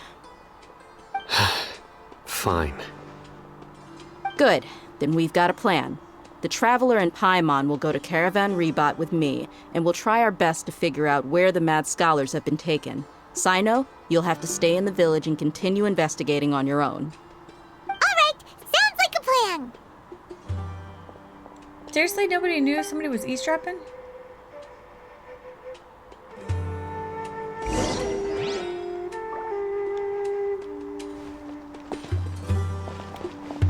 Alright, I need to heal real quick.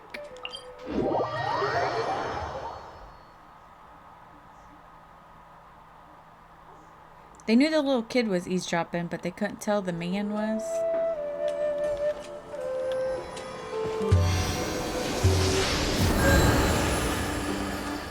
I don't think I have anything to turn in. Do I? I got one.